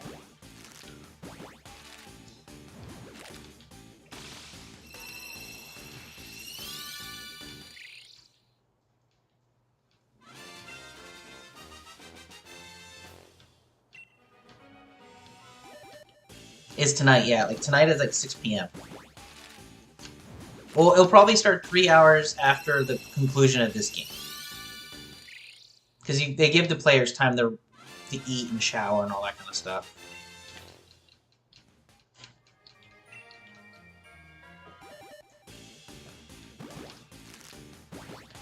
And then Stetson... Shit.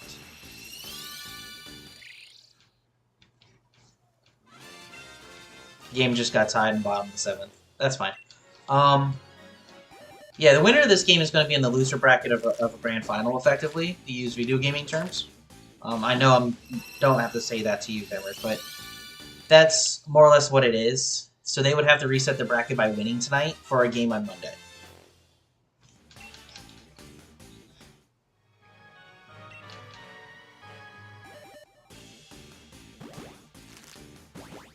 But there's a chance the winner of tonight's game loses the first game of the regional final or the grand final kind of deal, and then that final game's not needed. But it's now 2-2, bottom 7. So we'll see. Now we have two innings to try to get the lead back.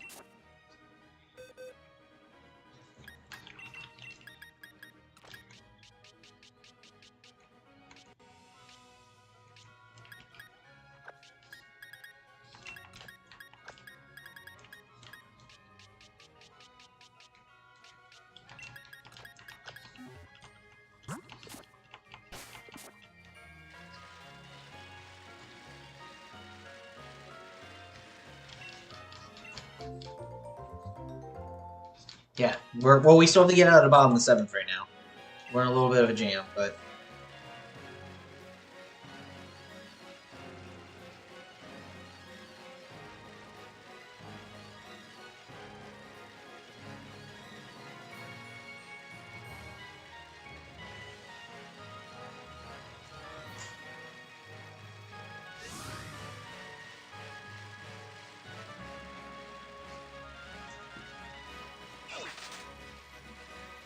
you see how many outs there is? 2 outs. 2 outs, runner on second. We're in a jam.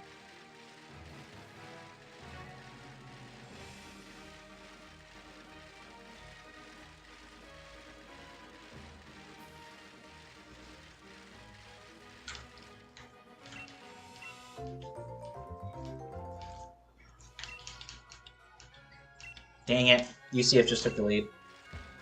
2-run home run.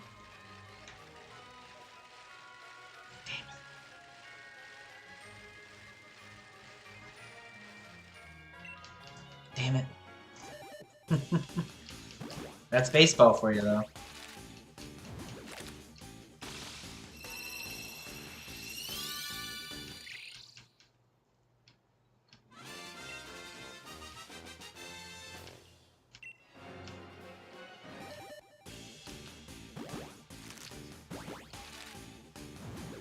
It's fine. It happens. The game's not over by any means. We just need to get out of the bottom of the 7th and see if we can chip away and get 1 run on the board next inning. And UCF's going to its pen, where their high leverage arms are coming in, so it's going to be a little harder. Oh yeah, and this inning was only 3 runs, which is crazy.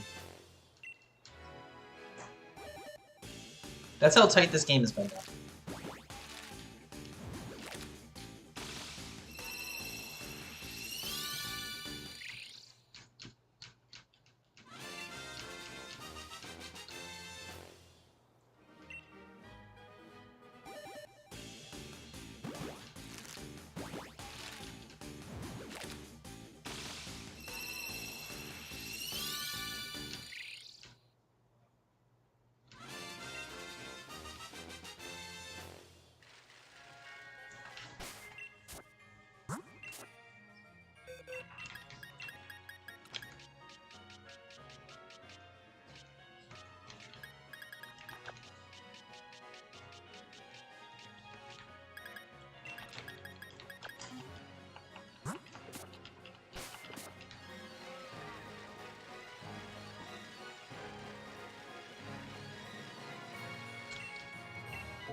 Sounds like Kristen just woke up from her nap.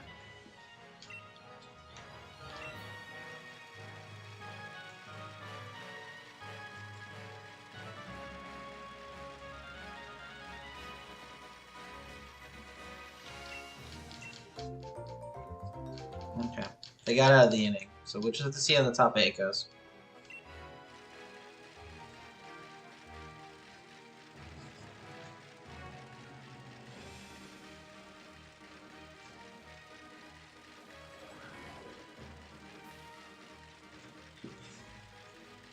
Okay, so when it comes to pitching, you have an opener. I guess you have a few push. Oh yeah.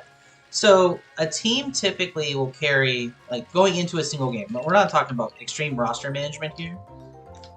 But in a typical game, your starter, you have two different beginning a game or starter strategies. You have what's called an opener, which is what was done by the Rays, where it was actually a bullpen guy that would do 1, maybe 2 innings at most, and then hand it off to the middle relief guys, those are the guys who will eat 3 to 4 innings. Very similar to what the Stetson pitcher did. He's a middle relief guy. And then you hand it to your 1 inning high leverage guys, or your closers, your 7th, 8th, and your 9th. 1 inning apiece kind of dudes.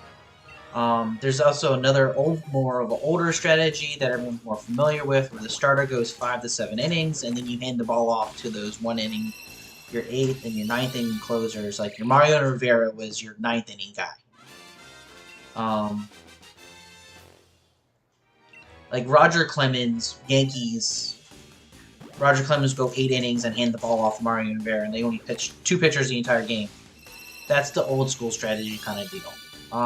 In a game like today, where this is you're managing the fact that you potentially are playing 2 games in a day, the starter, like Stetson's starter, was only going to go about 3 innings max anyway, because they just chose that starter because they wanted to have more of an ace guy doing the second game potentially, and that's where Durden came in and just shut down for 5 innings. Rest of the bullpen.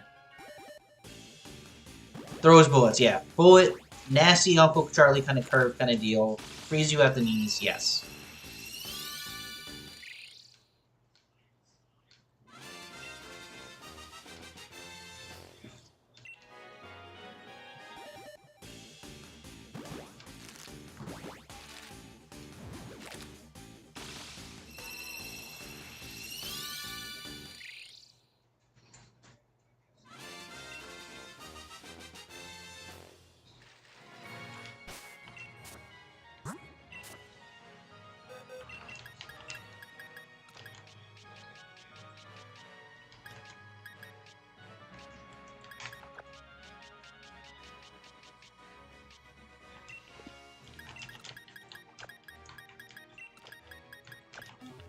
Okay.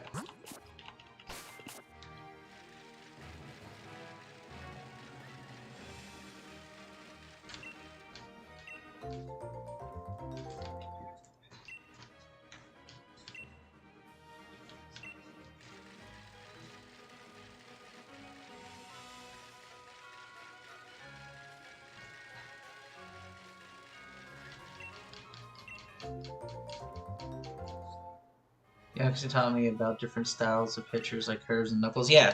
So the pitches themselves, yeah, you have the curveball, which is your anywhere from 60 to 85 mile an hour, drops down from like your or from your chest to down to your belt buckle, and just can legit buckle your knees because it drops so much. You have your knuckleball, which is a ball that doesn't rotate. The knuckleball, if you throw a proper knuckle, the ball does not rotate very much. It probably does like maybe 2 full rotations between the mound and the plate. And it's really hard for a catcher to catch it. It's really hard for a batter to kind of read it because there's no rotation. So the wind can affect it, and it can kind of flutter through the air. You have your fastballs, which is just high rotation, throwing as hard as you can, and seeing basically with a fastball, it's can you hit this? I'm going to put it out there, I'm going to throw it straight, and I'm going to try to throw it past you as fast as I can. And then you have like, your other off-speed stuff, your change-ups, which look like a fastball, a little slower, kind of goes horizontal. Like stuff like that.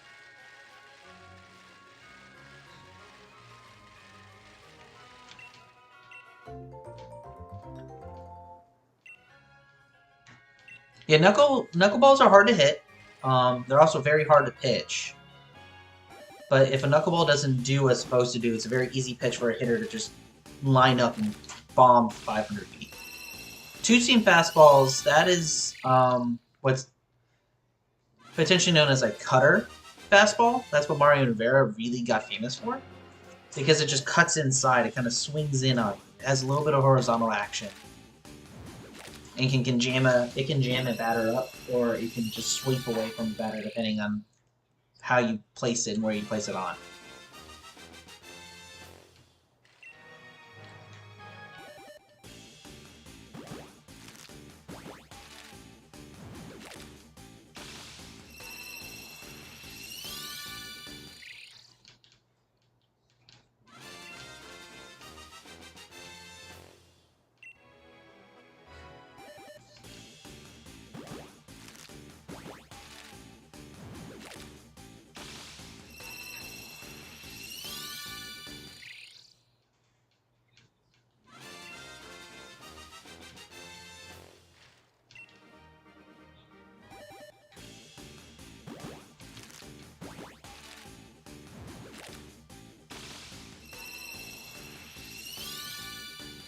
Yeah, reading them is awful. Voice misnomes. Yeah, no, they're really hard to hit. Damn it.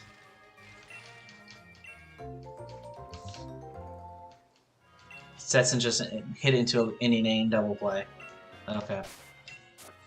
Damn it.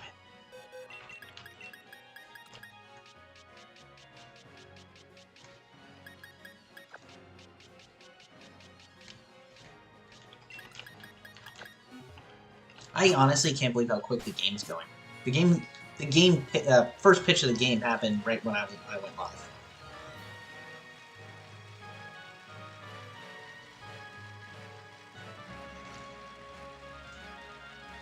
We're shiny. Hey, Schmitty. I don't know, because we're well over odds on both. Or maybe not both. Regidraco is still under odds. But Klink is over odds. We are 368 over odds on Klink. But hopefully you're doing well. Hopefully your classes in the spring ended well, and if you have any summer classes, hopefully that's going good for the first part of it.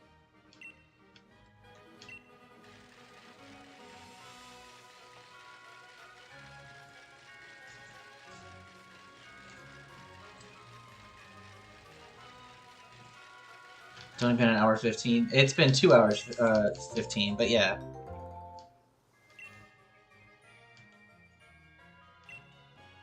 I forgot to do the counter.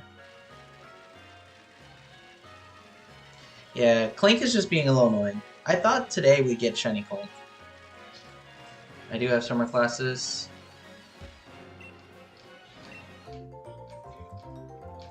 I hate autocorrect sometimes. I read that initially as sub-boomers. I'm like, I'm not that.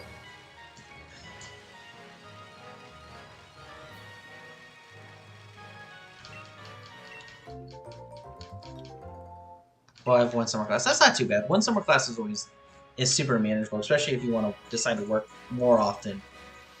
But you work pretty much full-time already, right? You don't have a skinny schedule by work? Or do you just work a couple days a week?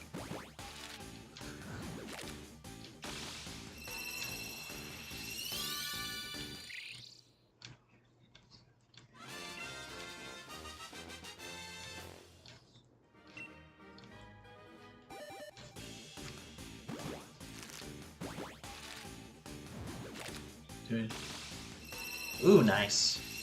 I have no idea what to do for dinner. With Kristen up, I might actually get a decision out of her. Stetson just hit a home run. No, that was UCF just hit a home run. Damn it.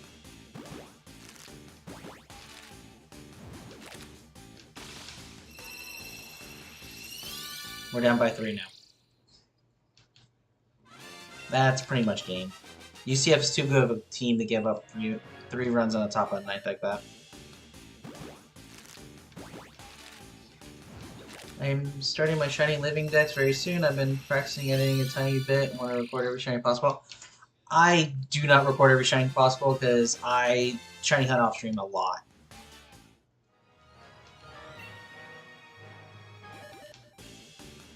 Yeah, my number is, so the 1025 is obviously the national dex. That's not what a true living dex is.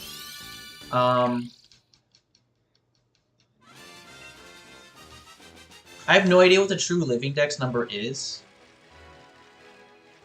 Yeah, it's probably closer to 895 or 985. Sorry, dyslexia a little bit. I just don't know what the number is, so I put the national dex number because I'm nowhere close. I'm not even past 900, so that number doesn't matter yet.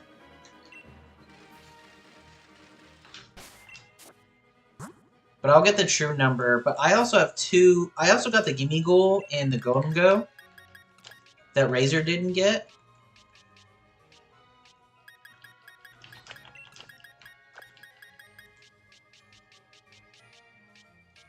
And I have my Gen 1 and my Gen 2 decks done now. My Gen 3 decks only has 4 entries left in it. And I just don't want to... No, it's 5 entries.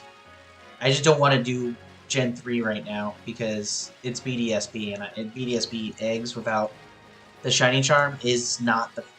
It's not fun.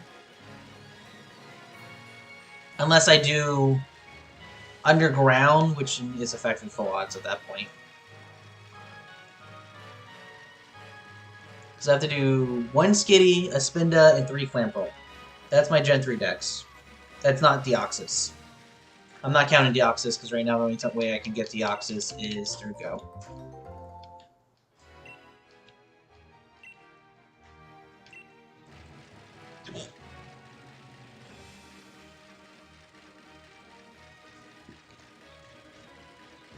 But the denominator always changes, so I'm not going to change it until I get a little closer to being more realistic. Because new shinies get released, like, you never know when a new shiny is going to get added, so the living dex number could change.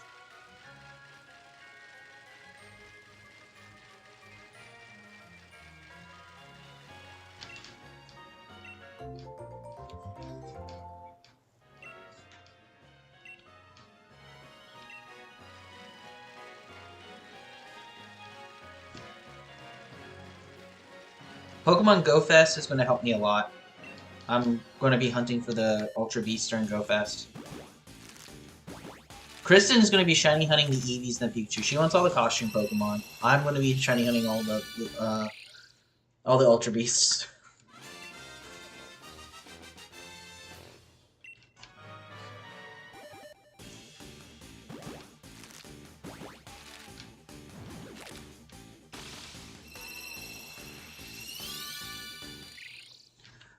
The Masuda I'm doing on the side of the Regi. I'm just trying to fill my my dex gap here and there.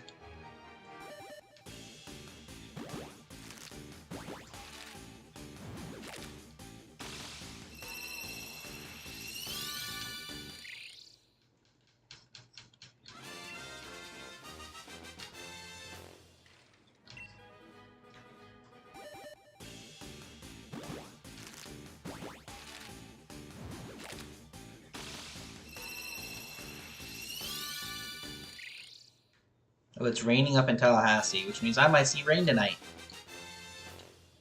Which would be great for my front yard. Oh.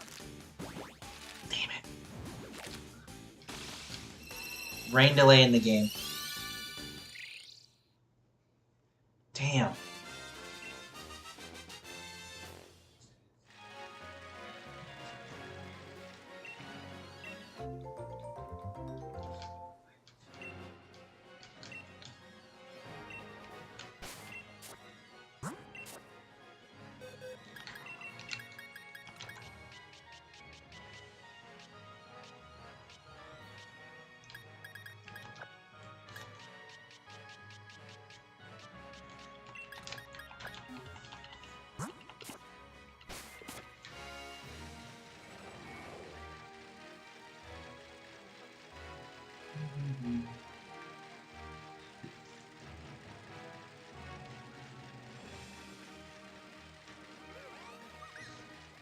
So, UCF hit a home run. They are up by 3 now. And then a weather delay after like a batter or 2 later. So it's bottom 8, 2 outs. The game is now under a weather delay. So who knows how long that's going to be. So I'm going to just not listen to it anymore. I'll listen to something else.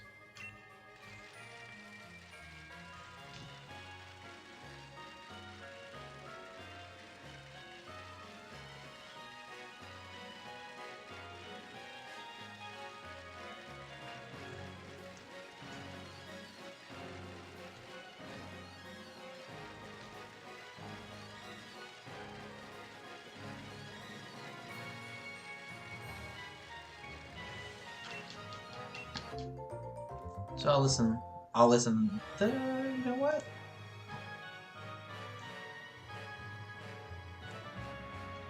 Crap. Here we go.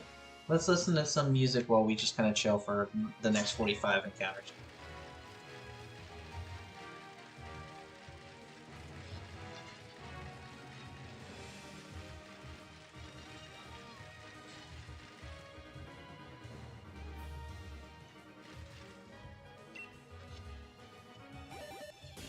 Well, they're not going to call the game. They're going to finish the game because you can't call an elimination game like that. They'll finish the game.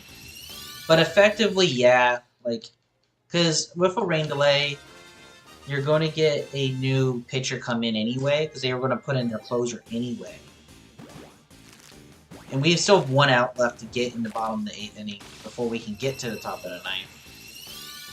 But in this situation, typically when these delays happen in baseball, they favor the pitchers.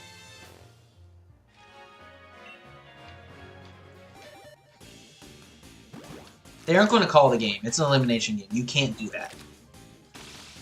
Because it's not like it's a mercy rule situation. It's a close game. But, yeah. And who knows how long the rain's going to be. So that's why I'm like, I didn't want to listen to commercials for an hour plus, potentially. And I'm not going to... We're only going to go to 3,000 today, so...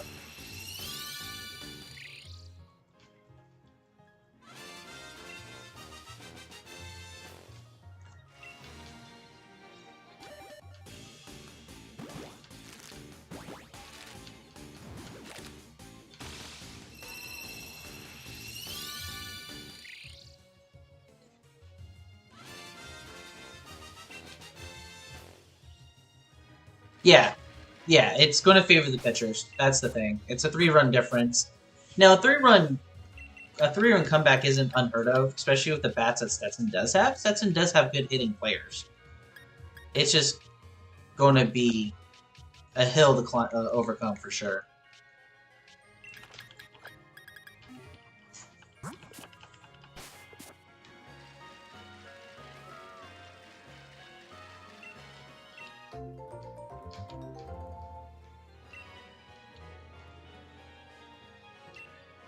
Mbappe signs for Real Madrid. Why did he not sign with Palace?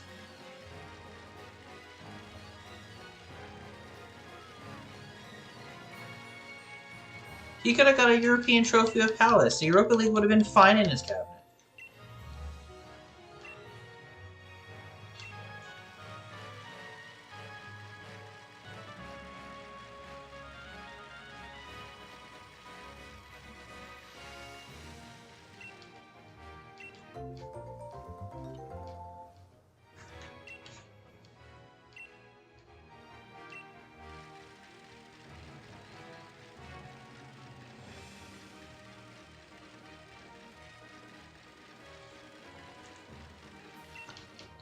I will call. Maybe I shouldn't call athletes trying to trophy hunt like that, but isn't like part of what you want to be is you got it on your terms. Like going to Real Madrid just means you're going to be what, second fiddle? You're not going to be the reason why Madrid wins a Champions League or a La Liga trophy. You're just going to be another high-profile player on their team.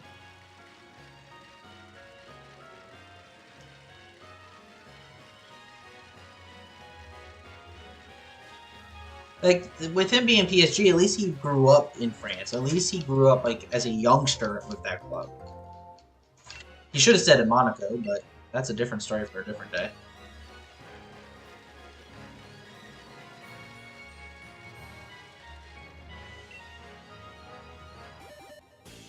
It's going to be marketed like Ronaldo. I mean, he's following Ronaldo's footsteps perfectly. In a couple years, he's going to go to Saudi Arabia for a big payday. Or MLS for a semi-big payday.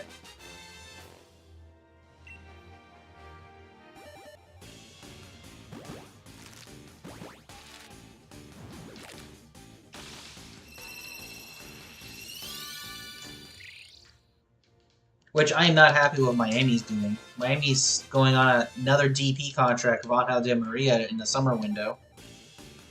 It's like, how can Miami get away with this?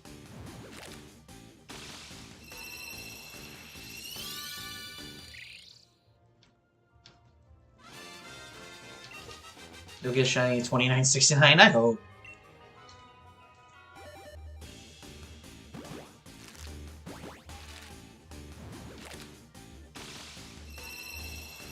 No, he won't, because Miami's already offered him the contract. Orlando's not going to do any moves. They historically never do any moves in the summer. They might change that strategy if any of the European clubs kicking the tires on Maguire happen. Because we'll have to make a shift in our roster.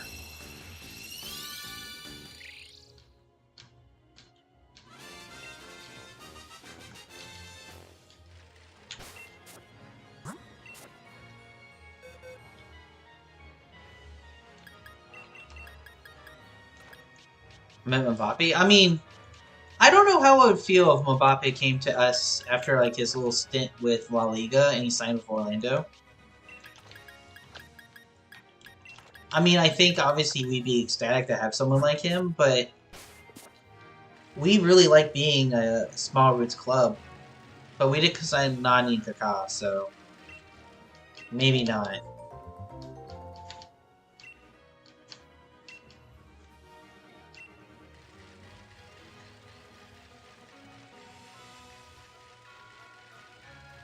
We have owners that will spend money. We have this. Our owners own the Minnesota Vikings, so they have money, and we have really good sponsors.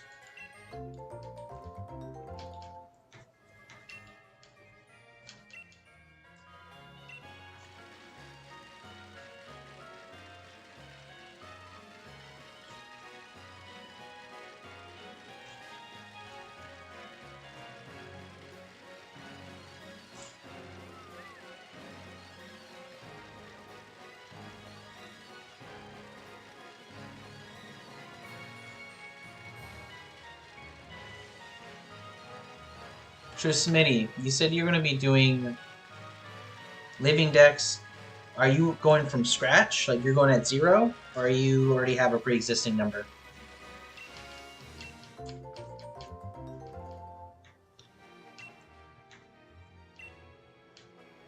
The US won their T20 World Cup opener against Canada. Is that in cricket?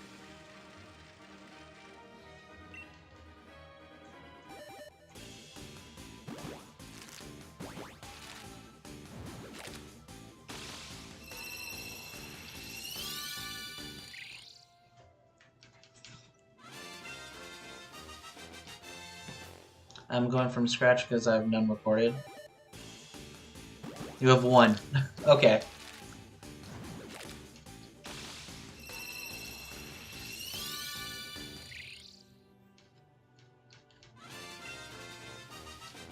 I have my 82 hours of shiny hunting for starter, Chartwig, and BDSP. Ah, okay. So you're really wanting everything recorded. Gotcha.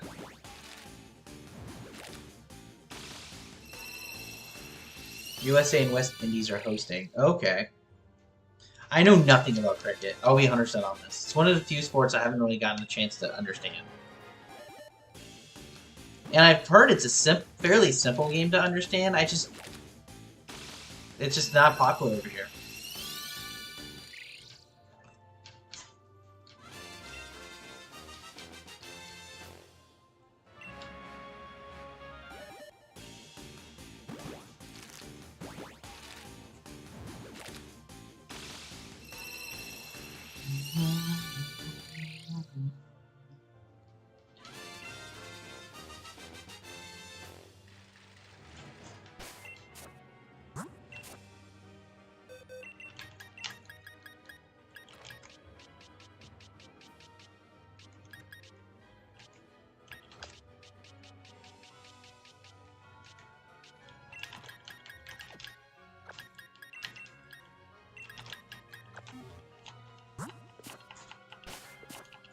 This is the one. Yeah, I was just doing the box organization. Sorry.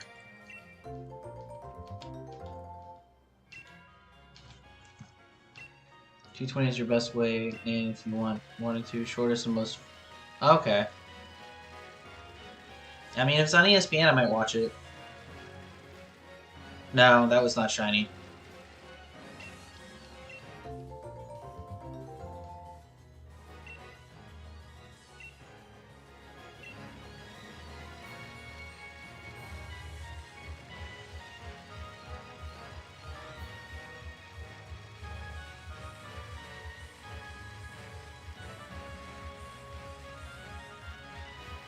And if it was... No, it wasn't. It was black.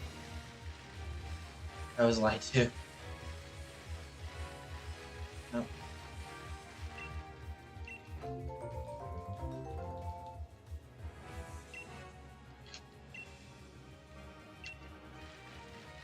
Because we're looking for like a bluish.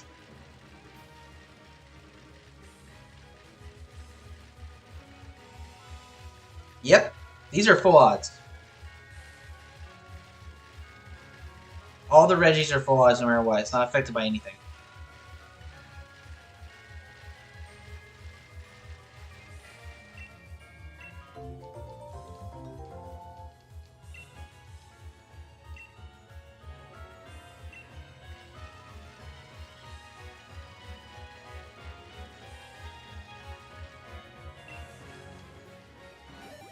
We got Regidraco and 1300 encounters. We stopped Registeel at 6400 because we got it in Go. And now we're climbing our way up on Regidraco.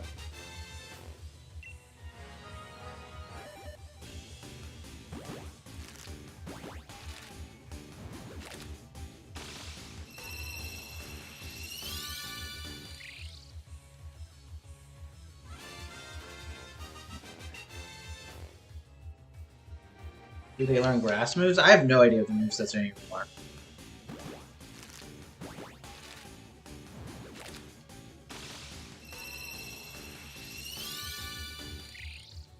We'll go clean for a bit.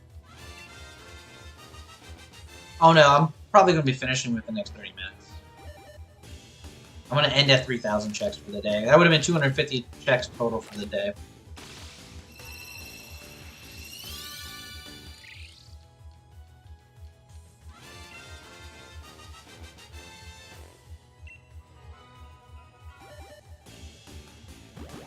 Fear the grass?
Okay.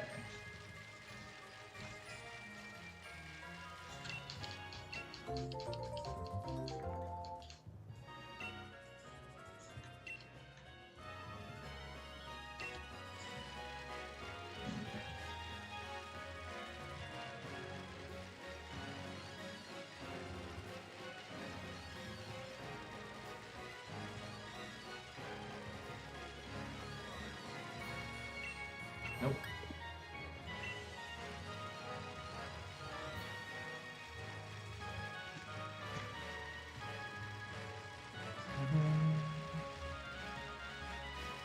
Dun, dun. Dun, dun.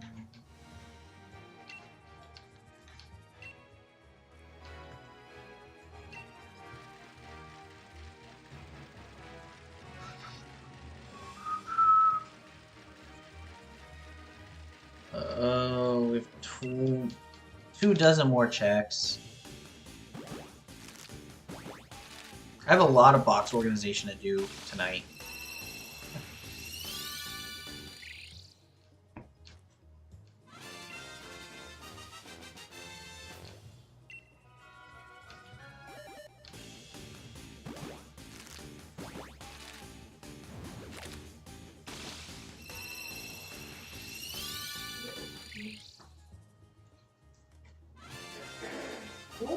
not know how to open a can of paint? No, Jagger, obviously not. I'm asking you. Alright, so you get a flathead screwdriver or something that you can put underneath the lip here, and you just slowly just pop it open, and you'll slowly just pop the lid out. You can do it with a butter knife if you want to as well. You want me to show you? Yeah, Grab me a butter knife, I'll show you the basics. I'm guessing Kristen wants to stain the counter. Come on, Drago, I know, right?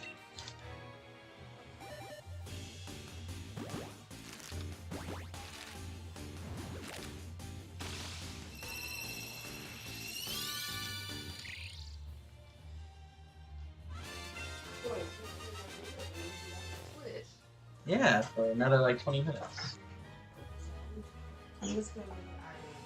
That's what I figured. Yeah. So what you're gonna do is right here, and you're just gonna pop it. The butter knife may not have enough, but you see how it's popping open?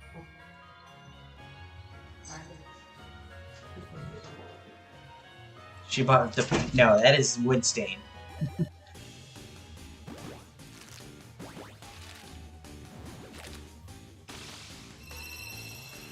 She is staining our island in the kitchen.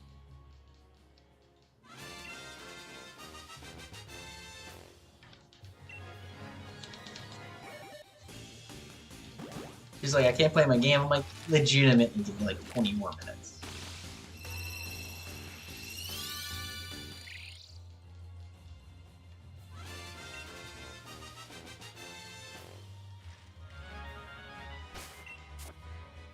You're still eating Klink, right?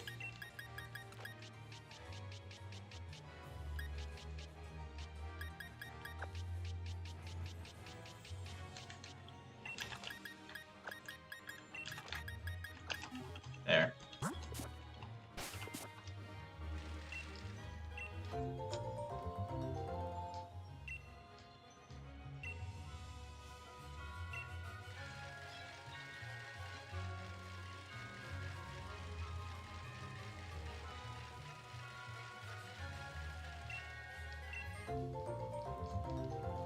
Alright, 20 more checks and we'll call it a stream.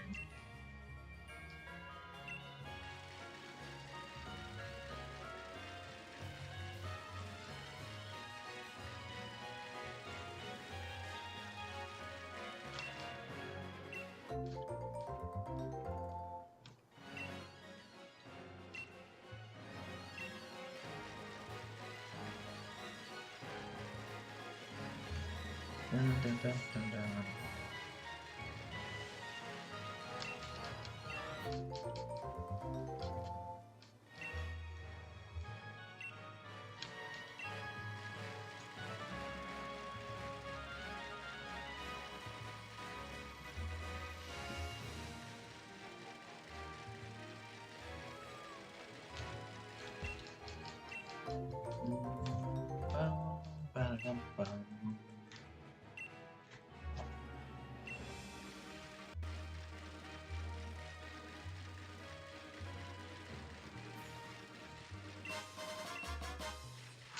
I have eggs, right?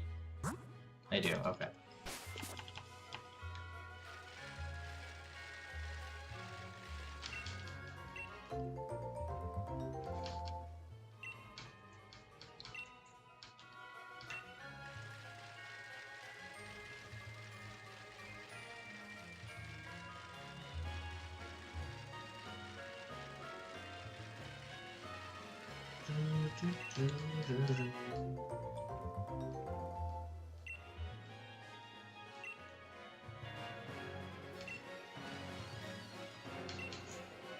There we go.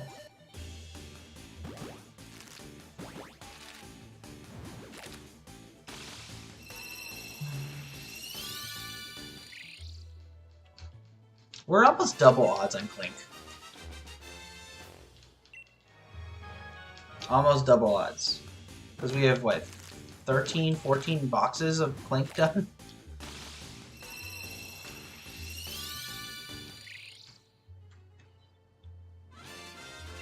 Like the Regidraco, I'm expecting to take a while. I'm okay with that. Arceus took me almost a year of on and off hunting.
That's 13. So 13 is 390.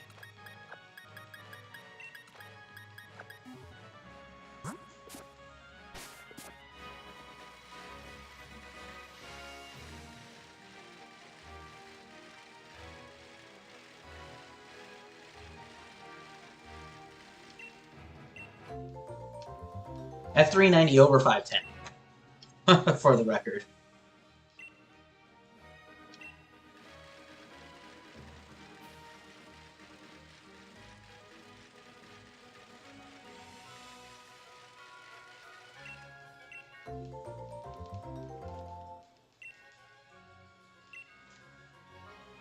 So we've done 900 eggs for Klink.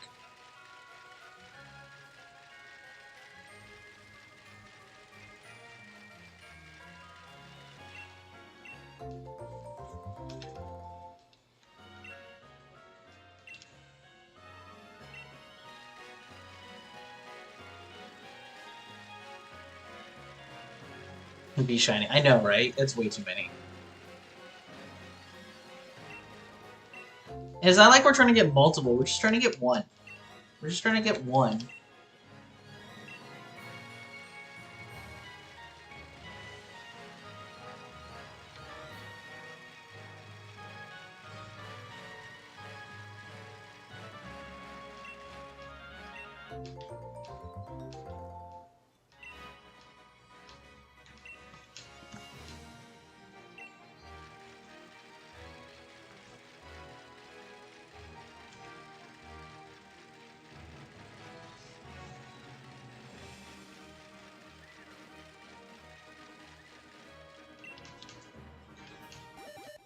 Alright, let's keep on going.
Klink does not want to be shiny at all.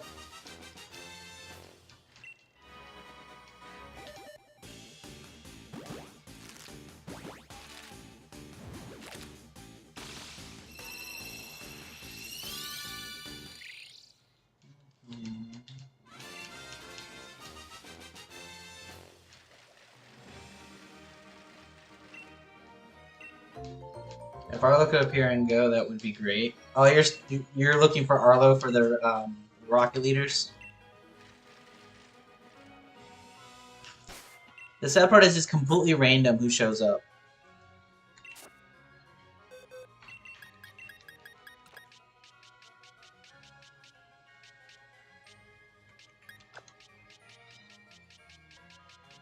grinding. If I was more upset, then I'd be like, yeah, we'll go with that fun. I'm just more in shock.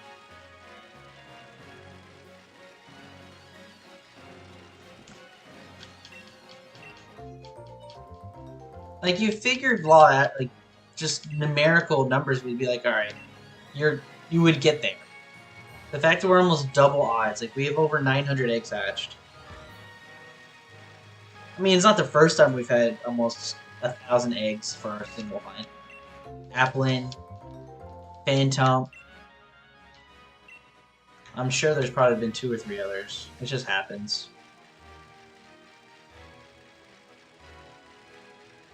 Best be careful with the puns. I haven't even figured out how to do any of that right now.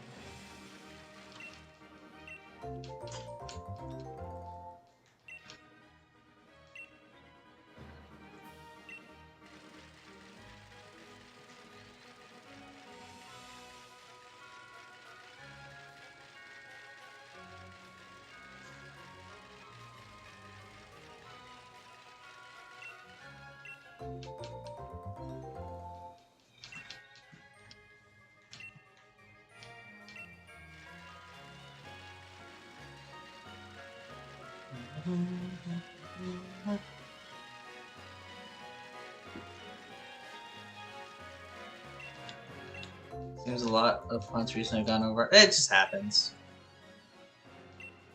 We've had a lot go under odds too, though. We have a couple like 100 and 110. It's like, I'm not too worried. It's just the process, right? It's just all about the odds, all about being... Honestly, when we do shiny hunts, some of them are going to be awful. Some of them are going to be great.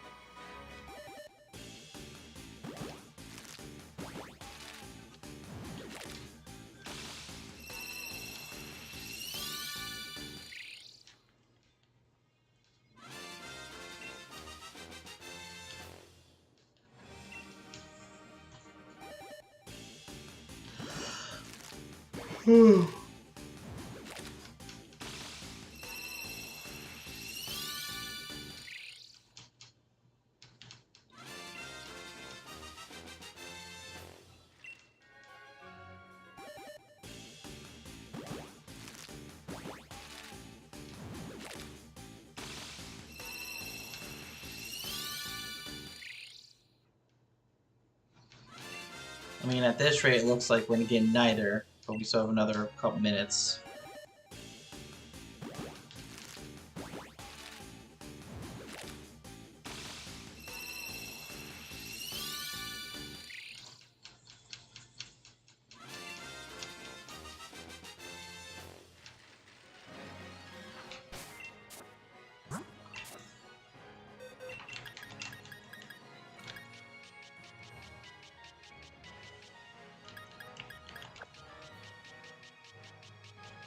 So that's 400 eggs. 400 eggs over odds.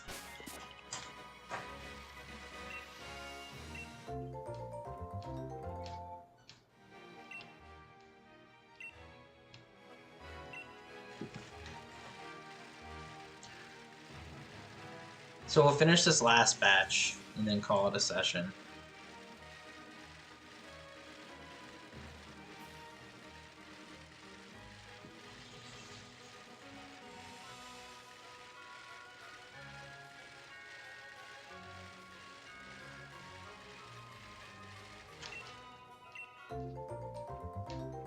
Yeah, so that's 910 eggs hatched.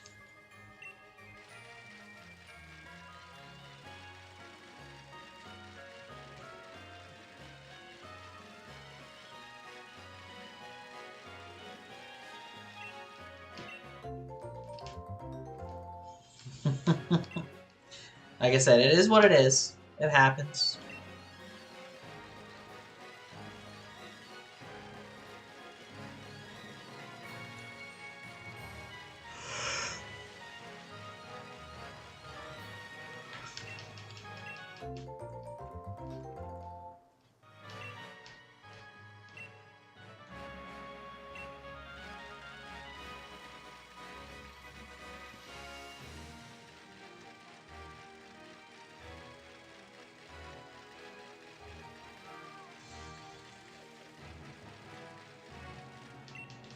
Alrighty.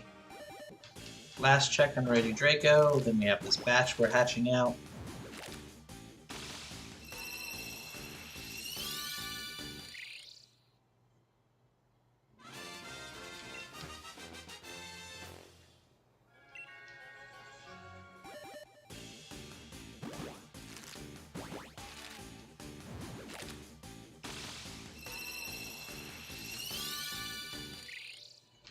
Alright, so 3,000 total Regidraco checks. Not shiny, okay. I'll do like 1 or 2 more when we finish this egg batch.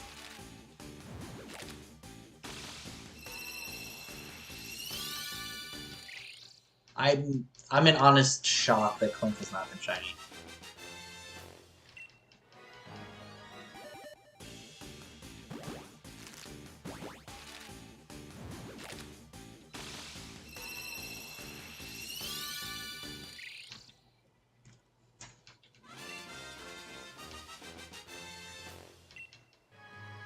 Alright, that's it. I don't think I have enough time to do another Regidraco check, so... Alright.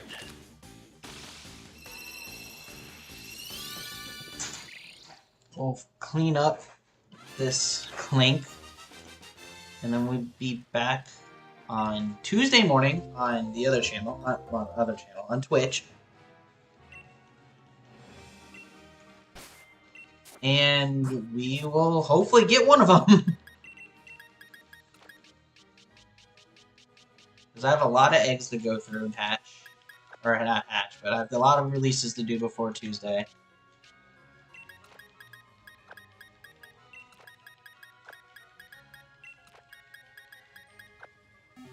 Yeah, no, it is what it is. Getting upset would not help the situation. But yeah, I'm gonna see what Kristen's doing and just enjoy the rest of my Sunday. I hope you do the same, members. Thank you, David and Smitty, for both dropping in. I greatly appreciate it. Keep an eye out on social media and the Discord for the stream schedule and what channels. I'm going to try to be planning ahead for that. Hope everyone has a